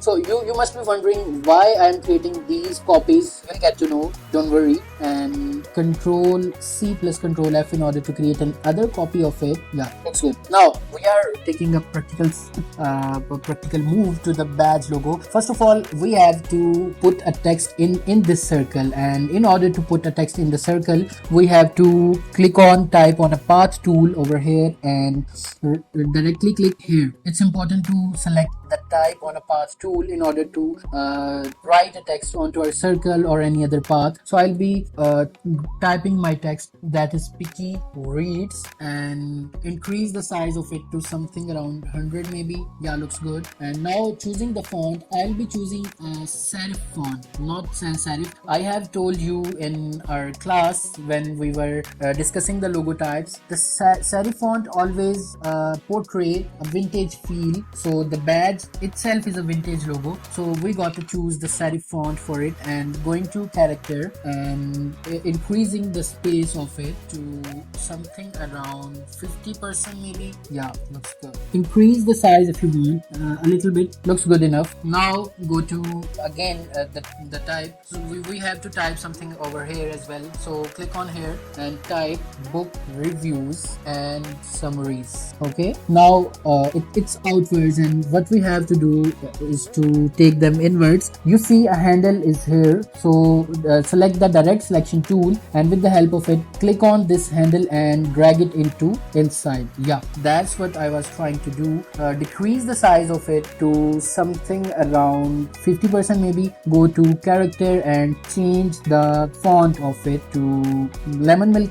It is looking fine. So it's a blend of modern font and some vintage font, so it should be something around here. Looks good enough. Yeah, now what you have to do is to you cannot use est established, since it's a website and that is used for a shop or for a business that is operating since years, like let's say 1950 or 1980s or something like that. So we cannot use that. Decrease the stroke of it to something around 10 maybe, and increase it to something around 10. You see, we are seeing a badge already, and we have to work on it a little bit more in order to create it beautiful. So what I'm going to do is to there are many things that I can do with it for right now. Let me tell you. So you see, we are not following any reference, we are not following any design, we are creating it by our own. First of all, select it, Control C plus Control F to create a copy and drag it to here. Okay, the last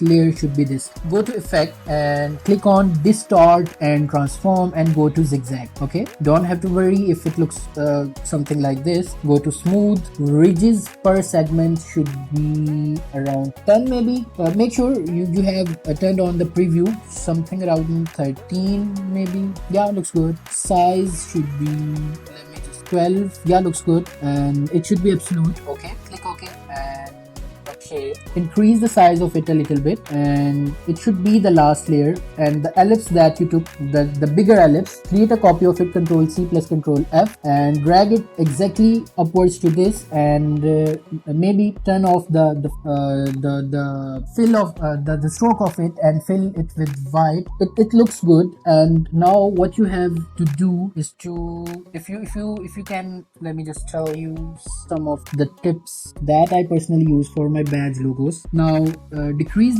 this circle, the size of this circle a little bit maybe. Where's this layer? So it's here. Decrease the size of it a little bit to here. Control C plus Control F in order to create a copy of it and increase the size of it from here. Go to stroke and click on dashed lines. It will add a nice touch to it.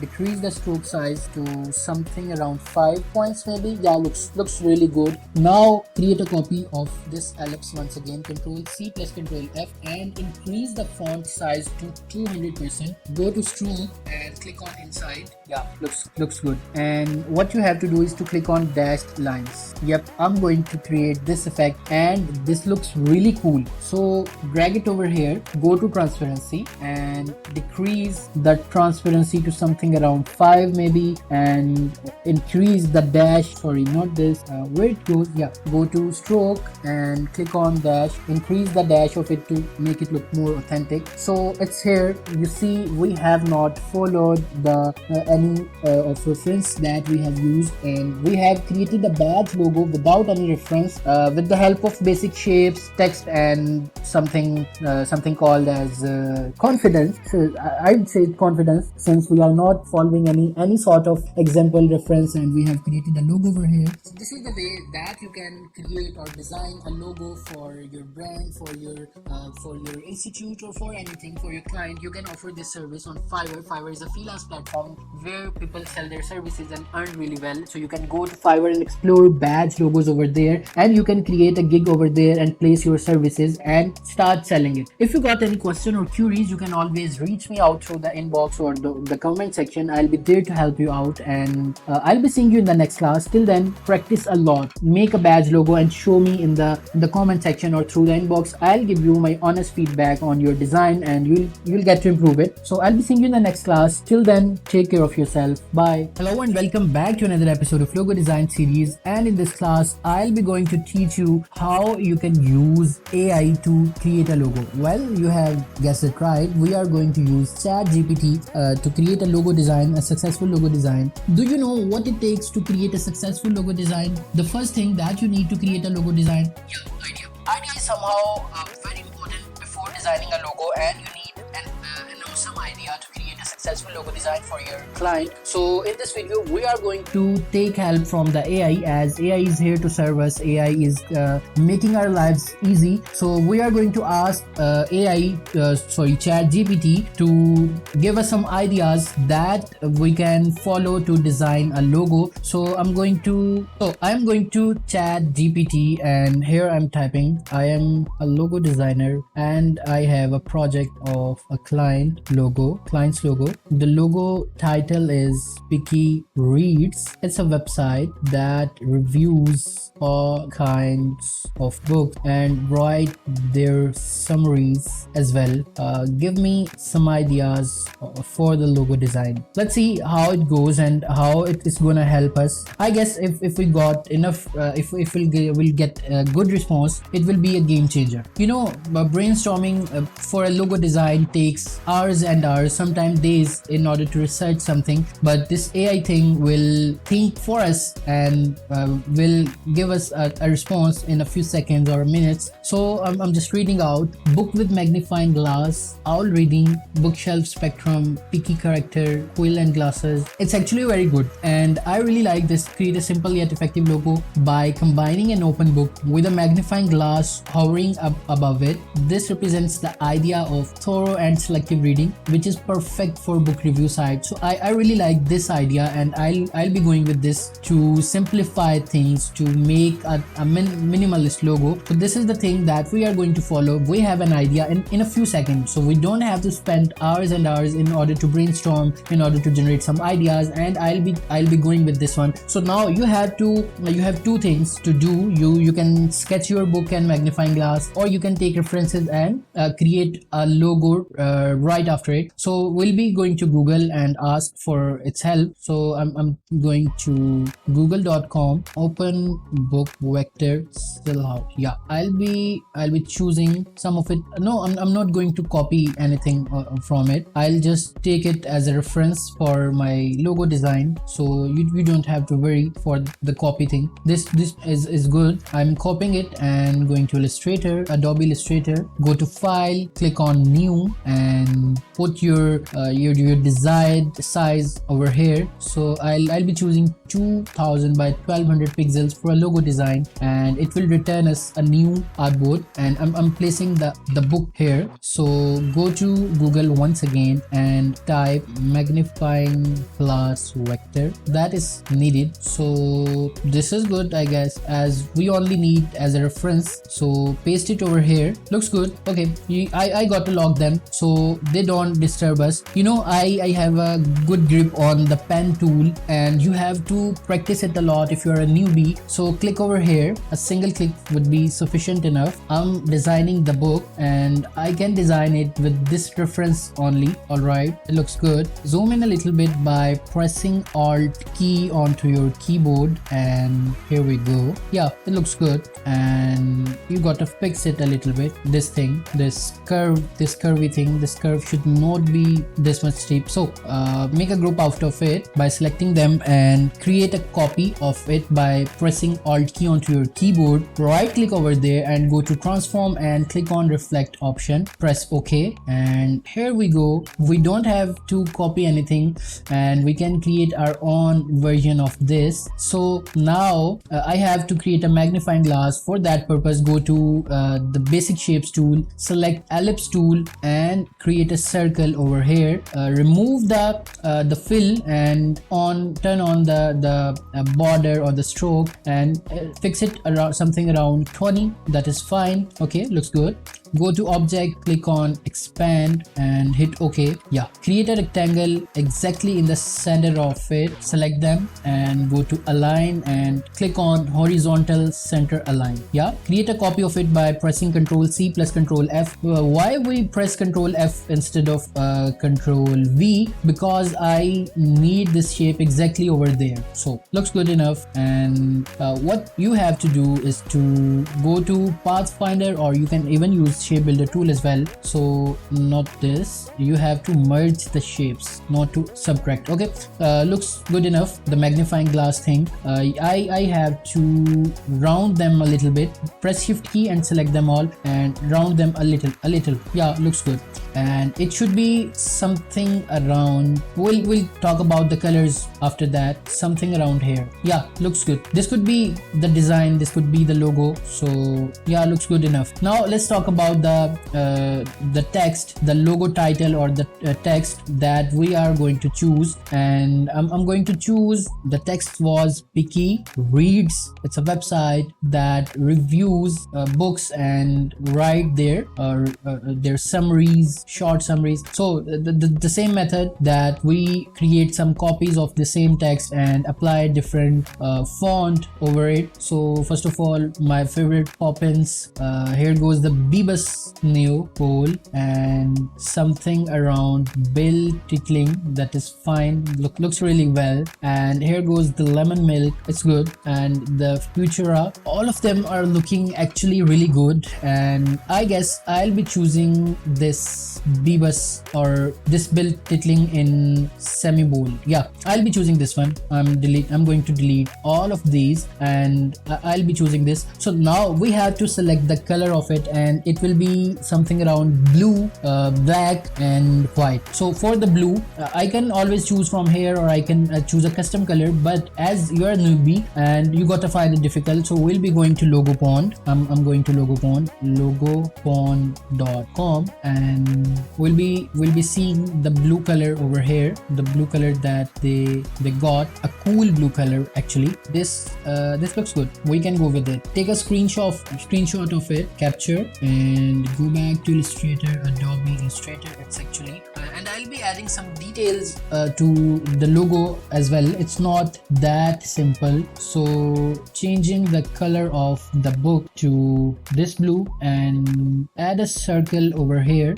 The layer panel, manage it here, change the color of it to white. You see, I'm going to create the reflection and adding a detail to the magnifying glass. Go to transparency, not transform, and decrease the transparency to something around 35. Yeah, looks fine. Now go to pen tool and create a reflection for it. Zoom out a little bit. Okay, you can always create a single reflection or double reflection. It's always your choice, and group them by selecting them and decrease the transparency to something around 60% is fine, and drag it over here. Yeah, decrease the transparency of the white something around 20%, and it looks good. Delete it and make a group out of it, and increase the size of the text. Select them, go to align and vertical align center. Our logo is our basic logo is ready, and this is the thing that we are going to use onto our website. The black should not be the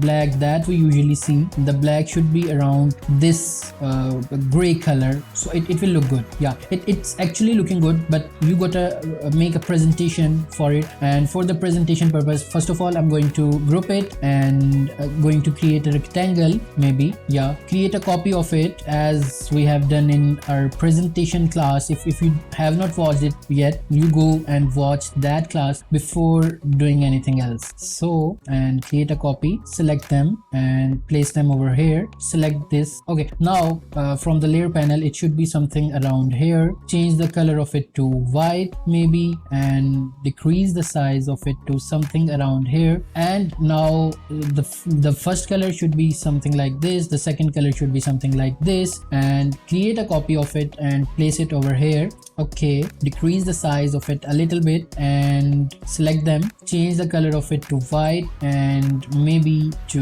black. Yeah, now it's actually looking good. And create a copy of it and take it over here, decrease the size, align with this, change the color of the text to white, and it should be white as well. The magnifying glass should be white. It's actually looking good, and in very short time we have created a design with the help of Chat GPT that does not took our time, took our hours and hours to research and study, and we have created a design for our client. Let me just give you a tip for presentation. Now decrease the transparency to something around 29% is fine. Okay, and create a rectangle over here, or maybe select them and delete the remaining part. Yeah, the extra part should be deleted. I guess the clipping mask option was good, but now as we are going to do this, so no issues. It's not something that I was expecting, so the clipping mask would be fine. I'm going to undo it and create a rectangle over it and select them, not this actually. Select them, Control+7. yeah, it was something that I was going to tell you. Okay, now how to export or how to save it. Press Ctrl Shift Alt S onto your keyboard, and if you find it difficult, don't worry, go to export, save for web. Okay, save for web, and here you got this, the final thing of your logo. And here from here you can always select the format that you are going to save your logo in. It's a PNG, it's JPG, or whatever you want. So I'm going to export it into JPG. The file size should be maximum, the quality should be maximum, and hit on save. It will save your design. So this was the class about how to create a logo with the help of artificial intelligence, with the help of ChatGPT. I hope so you found it. So this was the class on how you can create a logo with the help of artificial intelligence, with the help of ChatGPT, and I really hope this class adds up to your knowledge. And if you have any question or query, you can ask me in the comment section, and your assignment is to ask ChatGPT a brand, ChatGPT to suppose a brand and give you a sample or dummy requirement in order to create a logo, and create a logo over it and show me in the file section or in the comment section. So I'll be giving you my personal feedback on to your design. So I'll be also having an idea that how you are working with my classes. So if you have any question or queries, you can ask me in the comment section, or you can reach me through the inbox, and I'll be there to help you out. I'll be seeing you in the next class. Till then, you got to take care of yourself. Bye. Hello and welcome back to another episode of Logo Design Series. And in this class, we are going to talk about one of my favorite and one of the easiest logo design type that you ever seen. It's called signature logo design, and I'll be teaching you how you can create signature logo designs by using Adobe Illustrator in a few minutes. I literally, I'm telling you that you can create this logo in 5 minutes or less than that. So what are signature logos? As you can see on your screen, I have opened up Google and I have typed over there signature logo design, and here you can see these are the signature logos that people are selling on freelance platforms and charging really well for them. And if I tell you that you can design these logos in less than 5 minutes, so you'll be able to do that. So these are the signature logos that we are going to create in our today's class, and for that purpose we have to open up Illustrator. But before that, let me tell you, you'll have to install or download and install scripted fonts, signature fonts onto your laptop, PC, or whatever device you are using for designing a logo. You need scripted fonts, and where you can get from them for free, I'll be telling you a website that I'm following for since the start of my career. The website is dafont.com, dafont.com. This is the website that you can choose, that you can go through for any kind of font that you want to install into your laptop. So first of all, I'll be telling you, this is here script font. Click on here script, and you will see a lot of font over there. Like this is Battling script. I really like this font. Best Moment is good. Adelia is really good. So you can install thousands of fonts from here, and in order to create a signature logo. Remember, a good font is 80% of the task in signature logo design. So you can always download and install them into your laptop or to your PC or any other device. Now let's just get back to the work without wasting any further time. We are going to design a signature logo for our today's class, and I'm opening up Adobe Illustrator to design it. And first of all, you know what we have to do is to create a new document in order to design anything over here. And click on Ctrl+N, or simply go to File and click on New, and 1200 by 2000 pixels is fine, and click on Create, and you will get the new artboard over here to design over here. So first of all, you have to decide for what brand you are going to design a logo for, and I have already supposed it asked from ChatGPT. So I'll be creating a logo. Basically, signature logo is usually designed for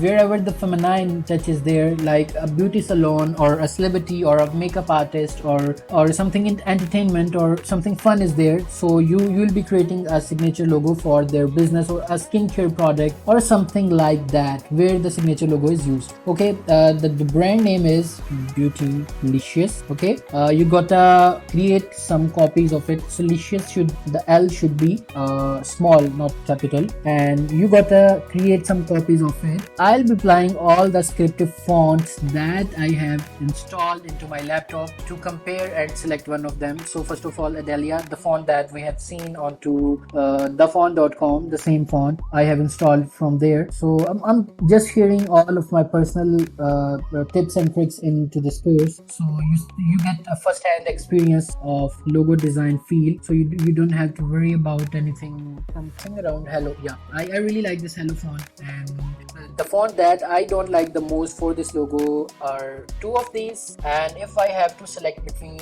these three, I'll be deleting this. And now if I have to select any of them, I'll be going with this. What we have to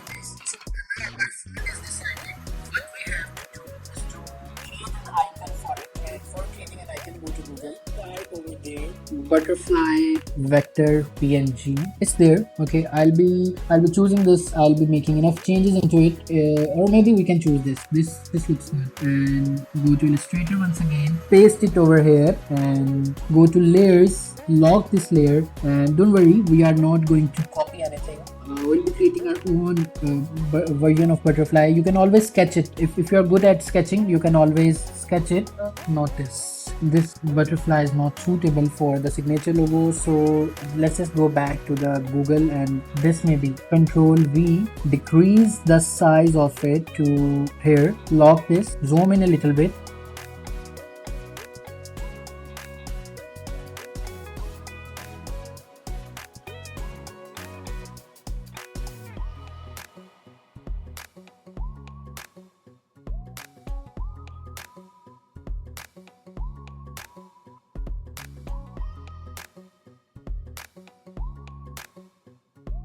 Quickly tracing this butterfly for our signature logo. You can always press Ctrl Z in order to find. Let's just not mess up with this and quickly finish it.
You don't have to sleep while you are attending a class. I'm here. I'm just designing it quickly, as quickly as possible. I know this could be a little boring for you, but you don't have to get bored. You see, I'm not following exactly what it is. I'm just using it as a reference for my design. You have to do the same. If you are copying anything, this will cost this will or this may your client cost a lot. So don't copy anything.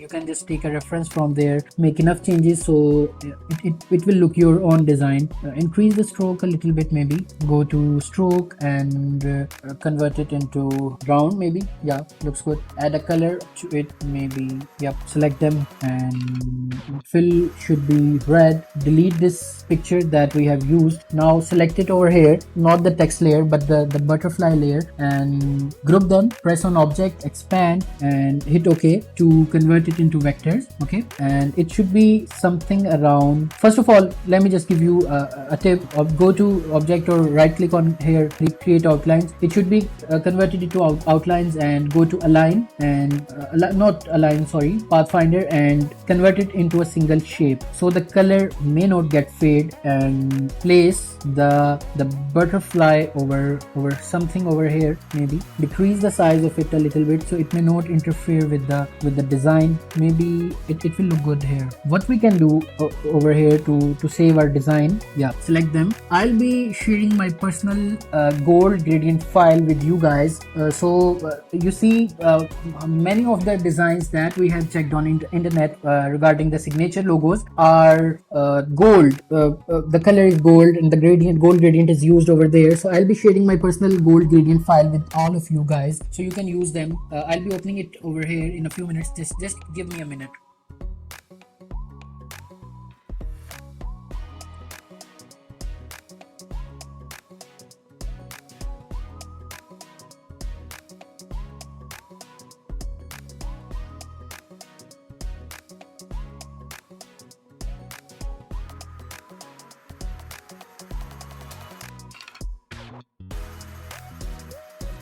So guys, it's here and you can always use this file. I'll be giving you this file with this lecture, and you can always use this. So first of all, we have to change the color of it. Press Ctrl G, Ctrl X and paste it over here, and I'll be seeing which gold color is looking good on this. First of all, this maybe, or this. Yeah, this looks really good. Ctrl X once again and press over here. Increase the size of it a little bit to here. Yeah, go to rectangle and it's here. It should be on the back. I'm going to create a presentation. Further, we'll be adding a tagline as well. Go to gradient and delete the extra gradient. Click on the radial gradient, and first of all delete it, and it should be something around this, and it should be something around this maybe. Yeah, now it's looking like a true signature logo. I'll be teaching you how you can create another kind of signature logo for the same text or for the same brand. Don't worry about it. Now put the tagline over here. For the tagline, we always use sans serif font, so the lemon milk is fine. The best salon in the town. Okay, change the color of it to white, and it should be salon. Spelling is not correct, I know, and I'll be fixing them. Salon. Yeah, this looks good now, and this is the signature logo that you have seen in your Fiverr or onto Google. So you can always put the tagline here as well. Let me just tell you a tip: the best salon. Yeah, and the space around here. No, now we gotta fix this, since it's an easy logo, but you have to see the things over there and remove these dashes. These are not looking good. The logo looks good enough to be called as a signature logo, and you can always do this to any of your clients' signature logo. Now let me tell you another example of creating a signature logo with the same details.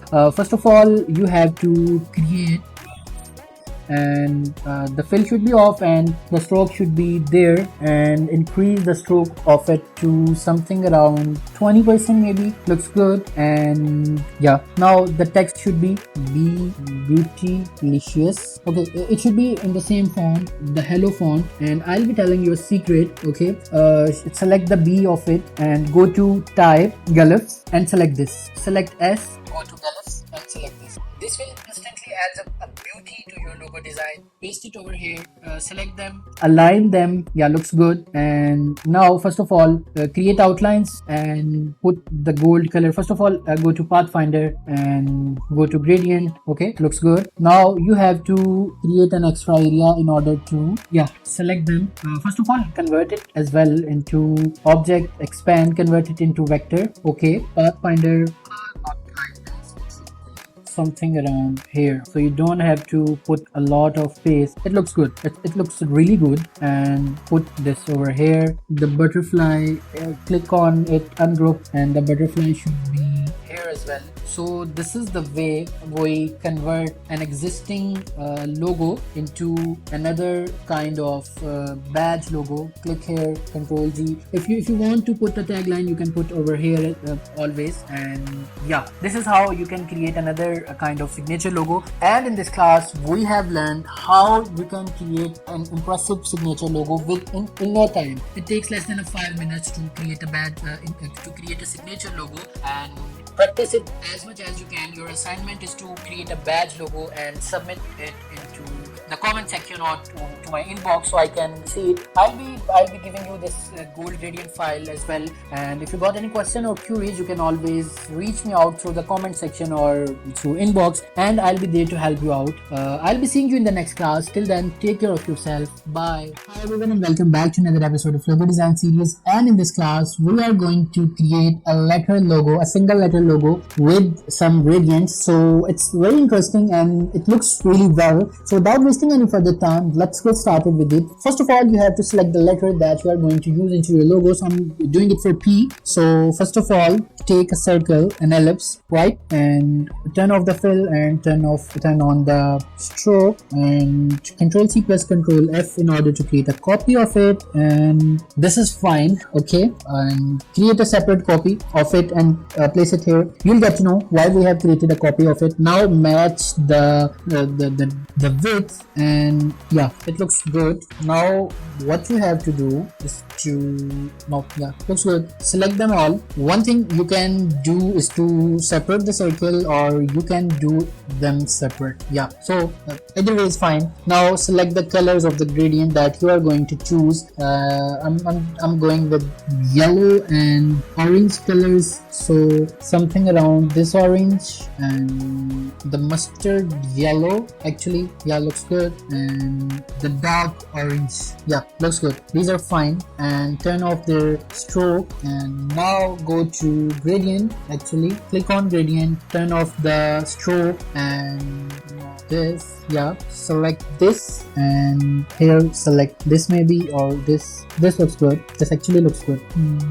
Okay, yeah, now this should be gradient as well. This gradient, and go to gradient and manually place a gradient over there. Yeah, it's actually looking good. Okay, now the basic part is done, but we have to do something else. Yeah, okay, now select them all and go to shape builder tool and create a separate shape for it. Delete it, and now once again, not this actually, yeah. So one of the gradients should be dark orange and the other should be this yellow maybe. Yeah, looks good. Now do it manually, not this. Yeah, this looks good. The path should be deleted. This is something that I was aiming to do, and now we have to add up a shadow. And for that purpose, one thing that I can do for the shadow is to add a new rectangle, drop off their stroke, go to effect, blur, Gaussian blur is there, increase the blur effect to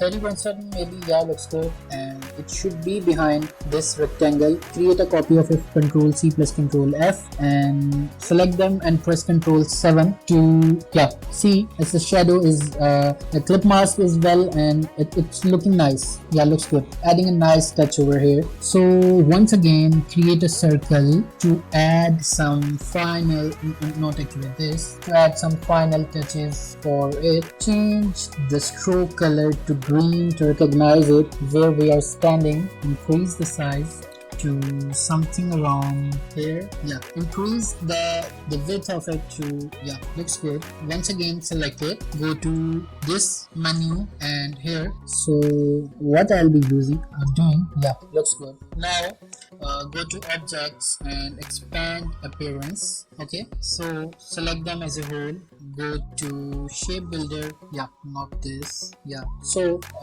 we are pretty much there. Now all you have to do is add a nice reflection to it maybe, and decrease the transparency of it to, it should be placed here. Yeah, change the color of it to white to add a reflection over here. It's actually looking good. The P is looking good, and I'll be doing it rounded, a little rounded maybe.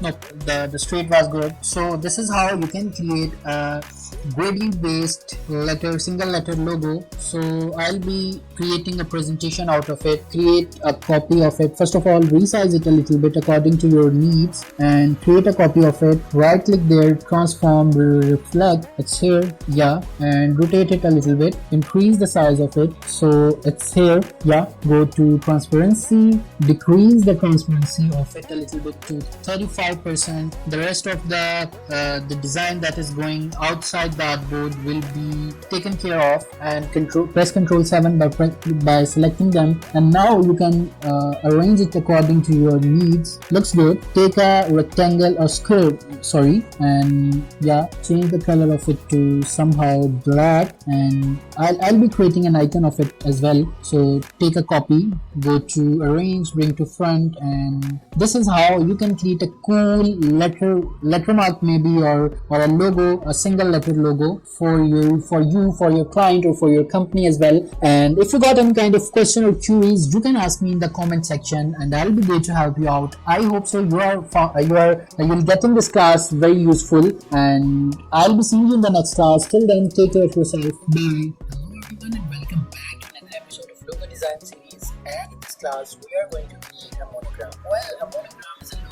that consists of brand initials. Basically, when a brand decides to choose their brand initials and to make a logo out of them, it's called as monogram. And how we can create a monogram very easily, I'm going to share a tip with you in this lesson. So creating a monogram will not be difficult for you, and if you still don't know what a monogram is, you can simply go to my first lecture where I have explained what a monogram is very easily. So let's get started with the design. First of all, you have to select the line tool and draw a simple line with that line tool, as I'm doing here. So what you have to do is to create a copy by pressing Alt key onto your keyboard and simply pressing Ctrl plus D or Command plus D onto your keyboard. It will repeat the process, and all you have to do is to select all of them and create a group out of them. Now press Ctrl C plus Ctrl F to create a copy of this group, and rotate them this way into landscape mode. And here you got a grid out of this. And now what you can do is to go to right click, transform,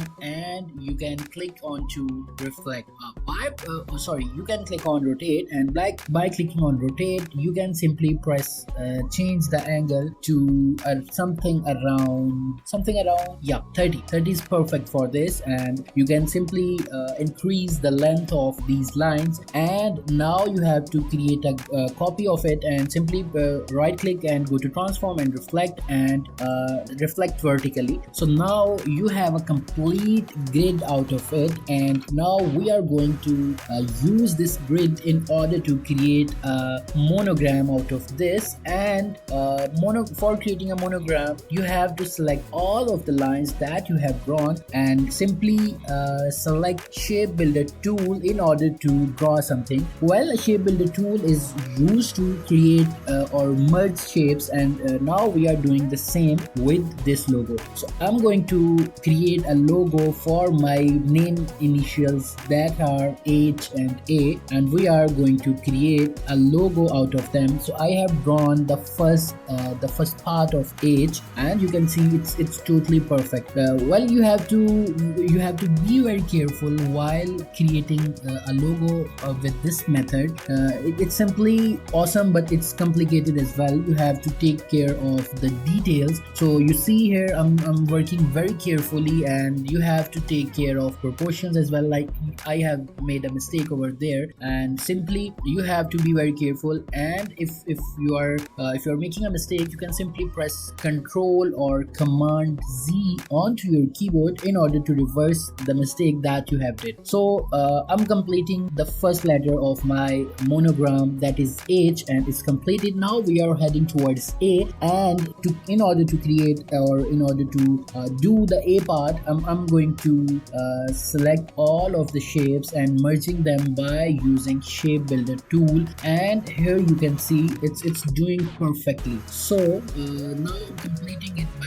merging them. You have to be very careful while merging them, and you have to take care of the spaces between them as well. So it's something tricky, and it's something that needs your attention to the details in order to create a perfect logo. So I'm doing it and completing the part of A by filling them. You see how useful the grid is in order to create a logo, in order to create a monogram, and you won't have to sketch a lot or on paper and further converting it into Illustrator. So you can simply use this grid method that I'm teaching you in order to create a monogram for your clients. Now once we have designed or curated the brand name initials, the monogram, what we have to do is to select them and delete the whole other grid, the part that is useless for us now.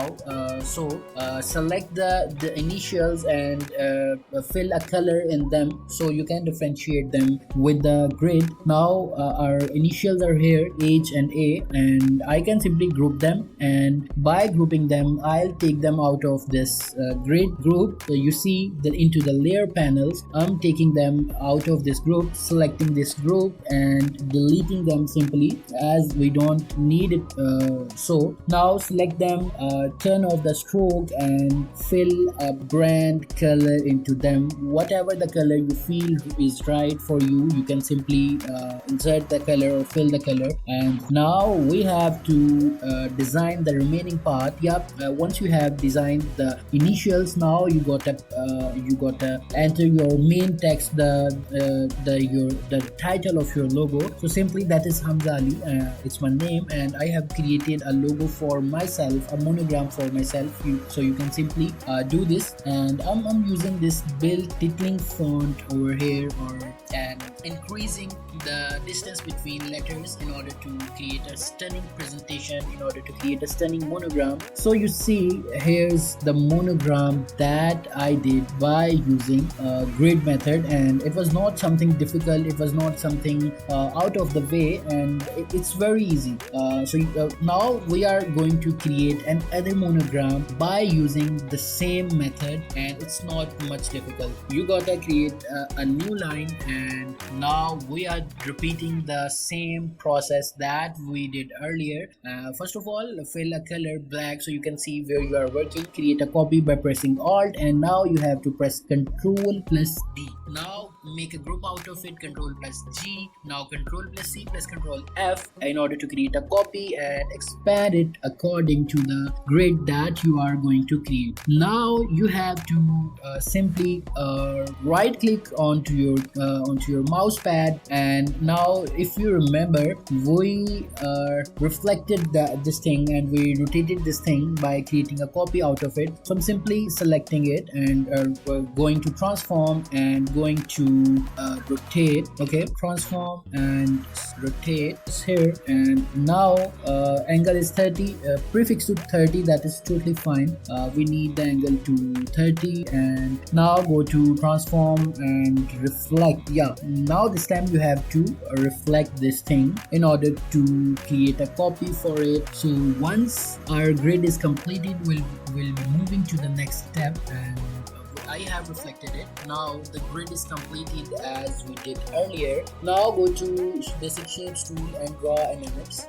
Why ellipse? I'll tell you later. You'll see we'll be creating a monogram logo out of it. So I have simply designed a circle or created a circle by using ellipse tool. I have created a copy out of it and resizing it a little bit to create an outline out of it. Now selecting both of the circles and by using shape builder tool, I'm going to delete the inner circle, and now we have the outline that we wanted earlier. Now I'm filling off the fill of this circle, and I have turned on the stroke part in order to create a perfect monogram by using this. Now you have to be super careful in order to create a monogram by using it. Now we have added another layer of this circle thing, so you have to be careful. And now I'm going to create another monogram using the same initials that are H and A. Now using this circle thing, so it's not something difficult but a little bit tricky. You have to pay attention to the details. You see here I did the mistake, and now I have to repeat the process once again. So be a little careful. You can zoom in, you can zoom out whenever you want in order to make sure that you are following the right thing. And one more thing that I will suggest you can simply convert it into parts, so it it will make sure that you don't make a mistake, and if you do it, it's for the specific part that you are working on. It's not for the whole shape. So it's very important to work in parts in order to create a perfect monogram, a flawless monogram perhaps. So by merging them, I'm going to create a monogram. We are almost there. So for the H part, one thing is completed, and the other thing I'm going to start from here. You can see, you can always zoom in a little bit if you feel comfortable. I'm just not zooming in this time, and here I did the mistake, and now I'm going to repeat once again the whole process of creating this. So it's a lesson for you. You can always zoom in, you can always divide it into the parts, so you don't repeat these mistakes that cost your time or that cost your hard work. So I'm just merging them one by one. So it's here. Now we have to create the bridge of the H thing, and it's messy. Now I'm doing it again. So the bridge part is going to be completed. It's here. Now you can always do this to the circle part as well, and here comes the H part. So here comes the little details that you have to make sure by zooming in. And now we are going to design the A part, the letter A for it. We are going to complete the A part over here and simply merge them as I told you earlier. It's the one part of the A. Now comes the second part A, and here I did some mistake. I just pressed Ctrl plus Z or Command plus Z onto your keyboard in order to reverse that mistake that I just did, and it's here again. So it gets messy at times, it gets complicated at times. The trick is easy, but the details or the attention to details is not easy, and you gotta pay attention to them anyway. We're almost there to complete our design, and it will worth it. You gonna love it. Even more beautiful, or let's say professional than the earlier monogram that we did. So just let me complete it. I know it. Now I gotta repeat it. So the grid part is something difficult. Almost there, almost there. Yeah, the detail part acquiring our attention. So it's here. Now the details that are left, I'm going to complete them, and the same process that I told you earlier. The bridge of A is remaining, I guess, and now we are going to do that. The little details, as always, you gotta fix them or they look horrible after you are done designing it. So you gotta pay attention to that thing, something like this. Now let's just complete the bridge between the H and A, since it was left, and the process is same.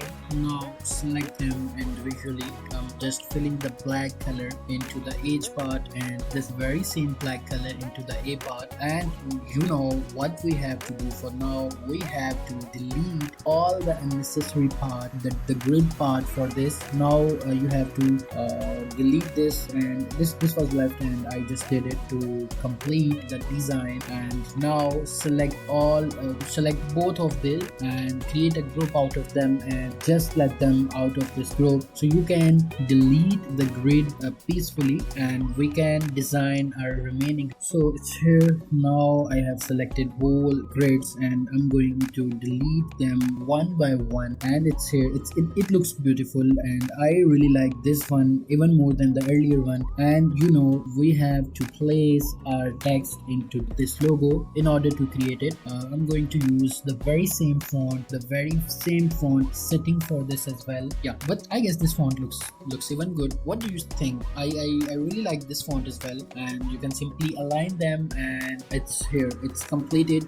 By this way, you can create a monogram, beautiful monogram out of no way. So we have used this grid system in order to create a monogram logo, and I really hope that you enjoyed the session. I'll be seeing you in the next session. Till then, bye. Hello and welcome welcome back to Logo Design Series, and in this class we are going to talk about the importance of a portfolio, what is portfolio, and how as a newbie logo designer you can build your own portfolio. So without wasting any further time, let's get started with it. A portfolio of a designer is a collection of their best and most representative work, showcasing their skills, style, and creativity in the field of design. It serves as a visual resume that demonstrates their design capabilities to potential clients, employers, collaborators, and the design community at large. For a logo designer, a portfolio would consist of a selection of logos that they have created for various clients or personal projects. Let me tell you some of the reasons that why a logo designer must have a portfolio. First of all, it's a visual proof of your skills. A portfolio provides tangible evidence of your design skills and expertise. It allows potential clients and employers to assess your ability to create effective and aesthetically pleasing logos. Let me just give you an example. If a client is asking you how many years of experience do you have, and you tell him that you are working in the design field for the last 3 years, how he can assess your capabilities or your ability by looking at your past work, of course. So that past work that you have done for your clients is known as your portfolio. So it's important, it's always important to have a portfolio that you can showcase your clients so they can have an idea of what you are capable of. Secondly, it helps you establishing a brand, as your portfolio can help you establish your personal brand as a logo designer. It showcases your unique design style and approach, which can definitely attract clients who resonate with your aesthetic. Gaining trust and credibility, a well-created portfolio builds trust with clients by showing that you have successfully completed projects for others. It demonstrates that you are capable of delivering quality work. You know, in a competitive market, a strong portfolio sets you apart from other logo designers. It shows what makes your work distinctive and valuable.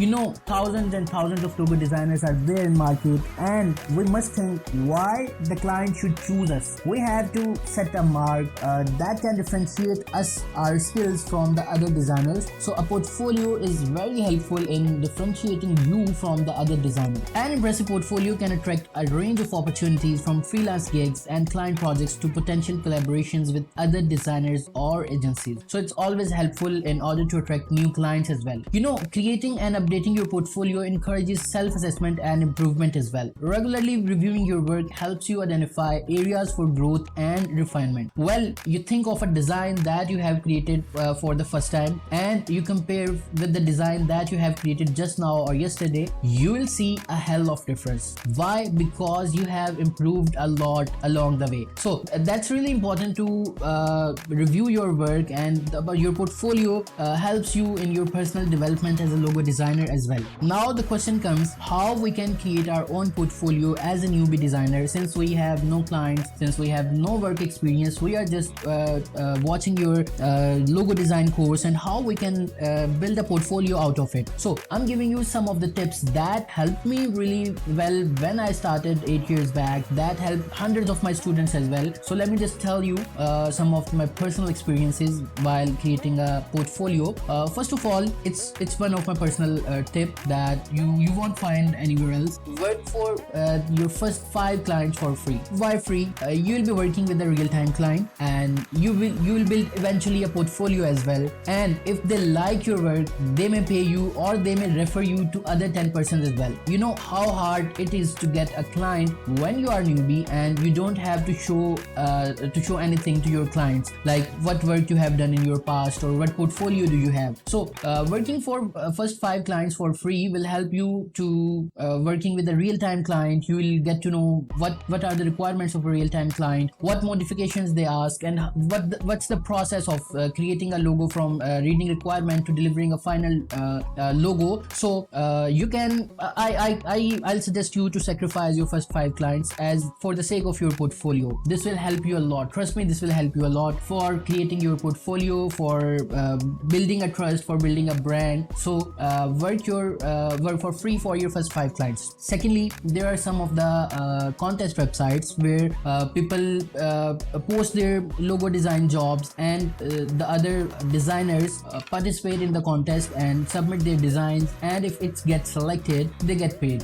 What will be the benefit of working over there for us? So first of all, if you work on 99 Design or Crowdspring or any other freelancer.com, if you work any of them there, so what will be the benefit to you? The benefit will be you will be getting an experience. Like I told you, you don't have any experience yet, and you have to work on real-time clients requirement, so you'll get experience for sure. If you win, you'll get paid, and the contest websites paid really well.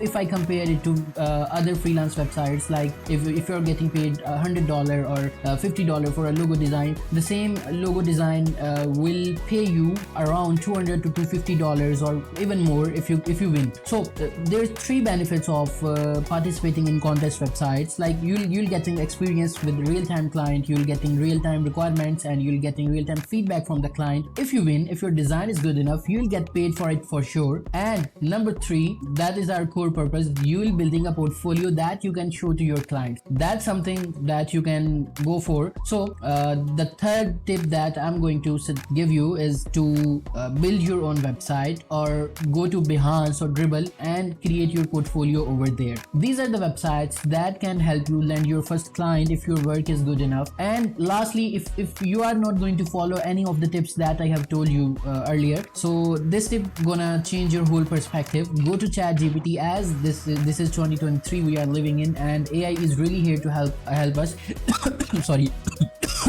Sorry. As we know, AI is here to help us, and ChatGPT is here as our personal assistant. Go to ChatGPT, ask it to create 5 brands that you can create a logo for. So they are not real-time brands, and ChatGPT will suppose that they are a dummy brand, and ChatGPT will give you exactly what clients ask to design their logo. So you will be designing a logo for that requirement and adding that logo into your portfolio. So lastly, as a logo designer, you must have a portfolio that you can show to your clients in order to land your first client or work with your clients in a professional way. I hope so this class adds up to your knowledge, and if you have any question or queries, you can always reach me out through the inbox or comment section. I'll be there to help you. I'll be seeing you in the next class. Till then, take care of yourself. Bye.